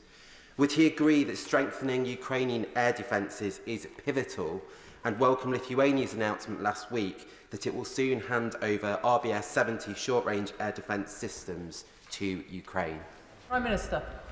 Well, he makes a good point, and we should not lose sight of the fact that whilst we're discussing security guarantees and the like, Russia has been unrelenting in its attack on civilians, ramping it up whilst we talk of how to resolve this issue. And of course, we should do everything we can to assist them with their air defences. Dr. Kieran Mullen. Deputy Speaker, the Prime Minister will know that one of the challenges is American voices that suggest their focus should be on China and not Europe. I think a victory for Russia would also be a victory for China. But at a time when we're asking America to focus on our strategic interests, we should be willing to demonstrate our commitment to theirs. So in that regard, could he reconfirm his commitment to AUKUS and update the House on progress in that regard? Prime Minister. Well, let me recommit to AUKUS and our strong support for AUKUS, and the point he makes is absolutely right, that China is watching very carefully what is happening in Russia, and we should always bear that in mind. Mark Sewards. Thank you, Madam Deputy Speaker. It's clear that through his actions over the last few days, and indeed the questions that have been asked across the House today, that the Prime Minister has restored Britain's place on the world stage. As a patriot, I thank him for that. It's also clear just how hard he's working to ensure that there is a sustainable and lasting peace in Ukraine. Now, I still find myself speaking to individuals, and I believe they are a minority, who question why we are still sending money to Ukraine. Why isn't this money being spent on Britain? Please can the Prime Minister say what he would tell them, why it's in Britain's direct national interest to ensure Ukraine wins this peace from a position of strength? Prime Minister. Well, he makes a very good point. It is in our national interest because insecurity and conflict in Europe always washes up on our shore. It has already done that. The cost of living crisis is far worse because of the conflict in Ukraine. Oil prices, energy prices have gone through the roof in the last few years because of the conflict in Ukraine. Working people in Britain are already paying the price, and there'll be an even bigger price if we do not have a sustained and lasting peace in Ukraine. This is about Ukraine's sovereignty, of course it is, but it is also about the safety and security of Europe and the safety and security of our country. That's why it's in our national interest for us to take the steps that we're taking. Neil Shastri-Hurst. Thank you very much, Madam Deputy Speaker, and may I join others in commending the Prime Minister for his diplomatic leadership over the last few days. Can the Prime Minister set out what steps he is taking to discourage third nations from providing hardware that the Russian military can then use to prosecute their illegal war? Prime Minister. He makes a very good point, and we're doing everything we can and bearing down on those third parties that are providing support in whatever form to Russia, and will continue to do so. Clive Jones. Madam Deputy Speaker, I commend the Prime Minister's efforts in making sure that Europe continues to support the defence of Ukraine. The United States, however, have changed the conversation on Ukraine by appearing to put Russia first. The United States Defence Secretary now claims Russia is not a significant cybersecurity threat to the US anymore. Elon Musk is publicly calling for the US to leave NATO, and the US Vice President is an effective mouthpiece for Vladimir Putin in the Oval Office. Considering all of this, does the Prime Minister think that ourselves and our European and our Commonwealth allies can keep President Trump on board until a fair settlement for all of the people of Ukraine is achieved? I've had extensive discussions with President Trump, and I believe him to be completely sincere in his desire for lasting peace in Ukraine. He's sincere about that, he's right about that, and that's why we will work with him to do everything we can to bring about that lasting peace. Bradley Thomas. Thank you, Madam Deputy Speaker. I too would like to commend the Prime Minister for his international leadership in promoting a long-lasting and durable peace in Ukraine. I'm pleased that the Prime Minister has reconfirmed the government's commitment to ensuring that sanctions on Russia are not lifted in the event of a ceasefire. But all of us know that there's a vehement determination on the part of Putin to protect his regime and Russian interests. In light of that, does the Prime Minister agree with me that it's critical that the government takes every action it can with international partners to ensure that Russia cannot circumvent international sanctions via its shadow fleet? Prime Minister. Well, he's absolutely right about that because, and that's why we need to bear down on the shadow fleet. We are doing that through sanctions and we're working with other countries to ensure they do the same because it's a vital part of the work that we need to do. Jeremy Corbyn. Thank you, Madam Deputy Speaker. I'd like to ask the Prime Minister this. We all want to see an end to this ghastly conflict in Ukraine. We all want to see an end to the loss of so much innocent civilian life, as well as, of course, the deaths of soldiers of all sides. Can I take him back to the answer he gave to the member for Leeds East earlier? Under what circumstances does he envisage British troops being deployed in Ukraine? In what circumstances does he envisage them taking part in fighting activity against a belligerent? And will he guarantee that any such decision will come to the House before any such decision is taken? Well, I thank him for his question. There's one person that doesn't want lasting peace in Ukraine, and that's Putin. And that we have to hold centrally in mind. And that is why we need security guarantees in place, because Putin's ambitions show that if there is a deal, he won't keep it unless the security guarantees in place. So the guarantees are the guarantees, not of conflict, but of peace, which is, I think, what everybody in this House wants, including the Right Honourable Member. Of course, it's right that this House should have details and discussion of any security guarantees and the right to express its view, and I'll ensure that that happens. Nick Timothy. Thank you, Madam Deputy Speaker. Earlier, the Prime Minister said Russia is a menace in our waters and in our skies, and this is obviously correct. Can he tell us which individual minister has overall responsibility for the security of our offshore infrastructure, such as wind farms in the North Sea? And given the vital importance of military tech and hardware, will he join me in condemning the idiotic divestment campaigns that seek to undermine our domestic defence manufacturing industries? Prime Minister. The security of our infrastructure, wherever it is, but including underwater, is the responsibility of the whole government. But most of all, it is my responsibility as Prime Minister to ensure the safety and security of our country and the threats to our country. They come in many forms, and I take that responsibility extremely seriously. Chris Coughlin. Thank you, Madam Deputy Speaker. US security guarantees for any peace agreement in Ukraine are, of course, highly desirable, but given that the US Defence Secretary appeared to explicitly rule them out, we must, of course, consider other scenarios, and they should not be a showstopper. With that in mind, European NATO GDP alone is 10 times the size of Russia, yet Russia spends $40 billion more annually on the war in Ukraine than Ukraine and her Western allies. So does the Prime Minister agree with me that if we were to close and exceed that gap today, perhaps by seizing the $300 billion in frozen Russian assets to do it, Ukraine would have a credible path to victory and a just peace? Minister. On the question of security guarantees, it is important that the US and the UK teams are working together on this, and I take comfort from that and concentrate on that. I don't think that's highly desirable. I think it's essential, and that we should be putting everything into ensuring that that's the way that we move forward. On the question of the assets, he's heard my answer. I understand why he asks it, but it is a complicated question. Ben Obsi-Jecti. Thank you, Madam Deputy Speaker. I too thank the Prime Minister for his support to President Zelensky yesterday, following the circus that was his meeting with President Trump and Vice President Vance in the Oval Office. But following the Prime Minister's discussions with President Trump last Thursday, can the Prime Minister provide assurance regarding the ongoing presence in this country of the USAFE at current levels, and give reassurance that the US's £500 million DIO investment in the European Infrastructure Consolidations Project's new Joint Intelligence Analysis Complex, RAF Molesworth, also the home of the NATO Intelligence Fusion Centre, will not be put in jeopardy given the change in European posture of the new US administration? Prime Minister.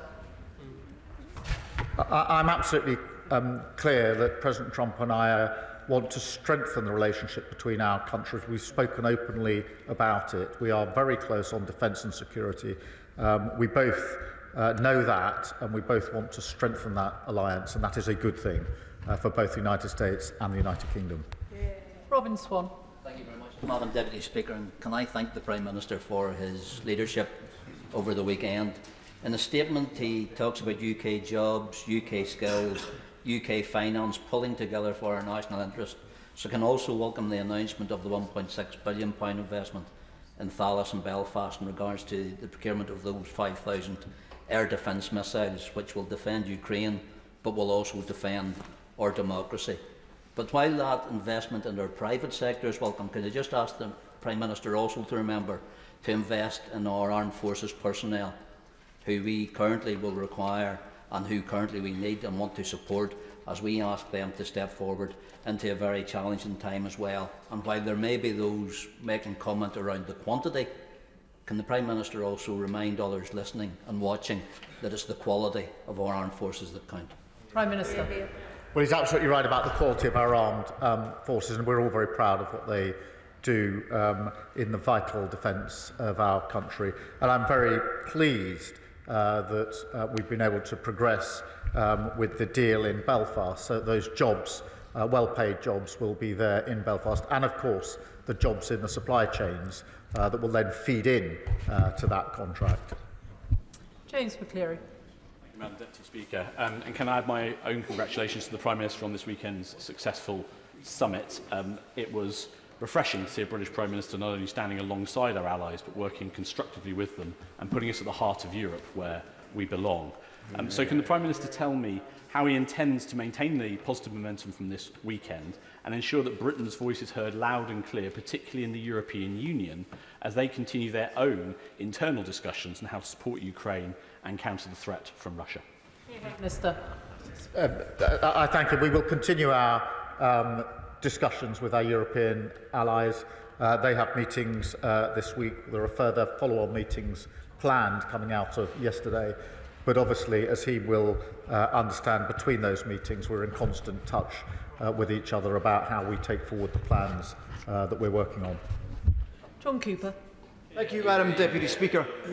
Scottish soldiers could be on the ground in Ukraine within a year. That was the headline in the Herald newspaper this morning, based on quotes from First Minister John Swinney in answer to questions from the BBC.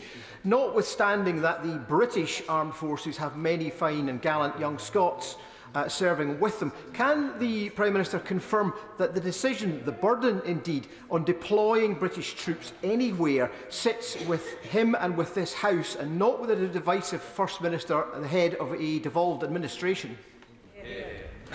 Prime Minister. Yes, and a good thing too, because I think the First Minister confirmed his view that we should weaken our defences by getting rid of the nuclear deterrent. What a good thing it is that the security and safety and defence of the whole of the United Kingdom rests with this government here. Callum Miller. Thank you, Madam Deputy Speaker. May I thank the Prime Minister for his statement and for his leadership. He will have heard the support of the Liberal Democrats and many across the House for his leadership in Europe and for correctly identifying Russia as the threat in this scenario. So I wonder if he shares my concern, having referred earlier to the Russian cyber threat to the NHS, amongst other things, that overnight US Defence Secretary Hesketh has announced the stepping back of US counter-cyber measures against Russia. Does the Prime Minister believe that this is a good choice by the Americans? I'm not going to provide a running commentary on American decisions, but on the point he makes, there have already been attacks, cyber attacks on our NHS, and we have to be vigilant to those attacks. The Russian threat is multifaceted, and everything pretty much is being weaponised, and that's why it's important that we make the link with what's happening in Ukraine back always to what's happening in our country. Tessa Munt. Thank you, Madam Deputy Speaker. Can I thank the Prime Minister for everything he has done over the last few days? It's admirable. Can the Prime Minister endeavour to ensure that we prioritise military spending on outcomes rather than strictly the amount of money that's spent? As the rush to avoid criticism of underspending very often means that cost effectiveness can be lost. And the budget from the defence and international aid should be viewed as a rolling average over several years rather than annually, so as to avoid the accounting gymnastics that might happen every March. Well, I thank her, and it is really important that as we spend more on defence, we make sure that we get value for the money that we're investing in the best capability, because she's right, it's the outcome in a sense that matters here, which is why the strategic review is going through the challenges that we face and the capabilities to make sure that they match up. But she's absolutely right about the need to make sure that there is value for money and we're getting the best we can in terms of the capability that we need. Andrew George. Deputy Speaker, I warmly congratulate the Prime Minister both for his actions and his leadership in recent days, and indeed his stamina here this afternoon. Apart from Putin's puppets who scampered from this chamber more than an hour ago, the rest of this House knows fully well that support for Ukraine is essential to maintain a rules-based world order. The question that we are all wrestling with politically is how we pay for it. Now, he said in his statement that we're at a crossroads in history and this is a new era. Surely in these circumstances it is a moment when the Prime Minister and the Chancellor maybe need to look again at the straitjacket of their fiscal rules and start taxing the wealthiest in this country rather than building this essential important investment in defence on the backs of the poorest. Well, I thank him for his question. I do think it's really important that we are able to fully fund the increase in defence spending. We're able to explain where the money is coming from straight away. We need certainty and security in our economy, and we shouldn't lose sight of the fact that if we lose security in our economy, all of our budgets will be affected by that, and we will all be a lot poorer for it, which is why we've taken the approach that we have. Fiscal rules are important, we will stick to them, but we will look with others at innovative ways of ensuring that we can raise the necessary money as we go forward. Final question, Jim Shannon. Thank you, Madam Deputy Speaker. I've definitely got the strongest legs in this chamber. I've been bobbing up and down here for about 3 hours. Anyway, can I thank the Prime Minister very much for his statement and his leadership. As you will know, Madam Deputy Speaker, and everyone will know in this House, I'm very proud to be British. And this weekend, the United Kingdom of Great Britain and Northern Ireland are very proud of our Prime Minister for his stance, and I welcome that. And I wish to convey that to him from my constituents and from everywhere and everyone I've spoken to. Whilst as a party we welcome the contract for £1.6 billion to supply thousands of advanced air defence missiles to Ukraine, announced by the Prime Minister yesterday, and on the front pages of the papers in Northern Ireland today, the deal will also secure 200 new jobs for Talis as well. The Honourable Member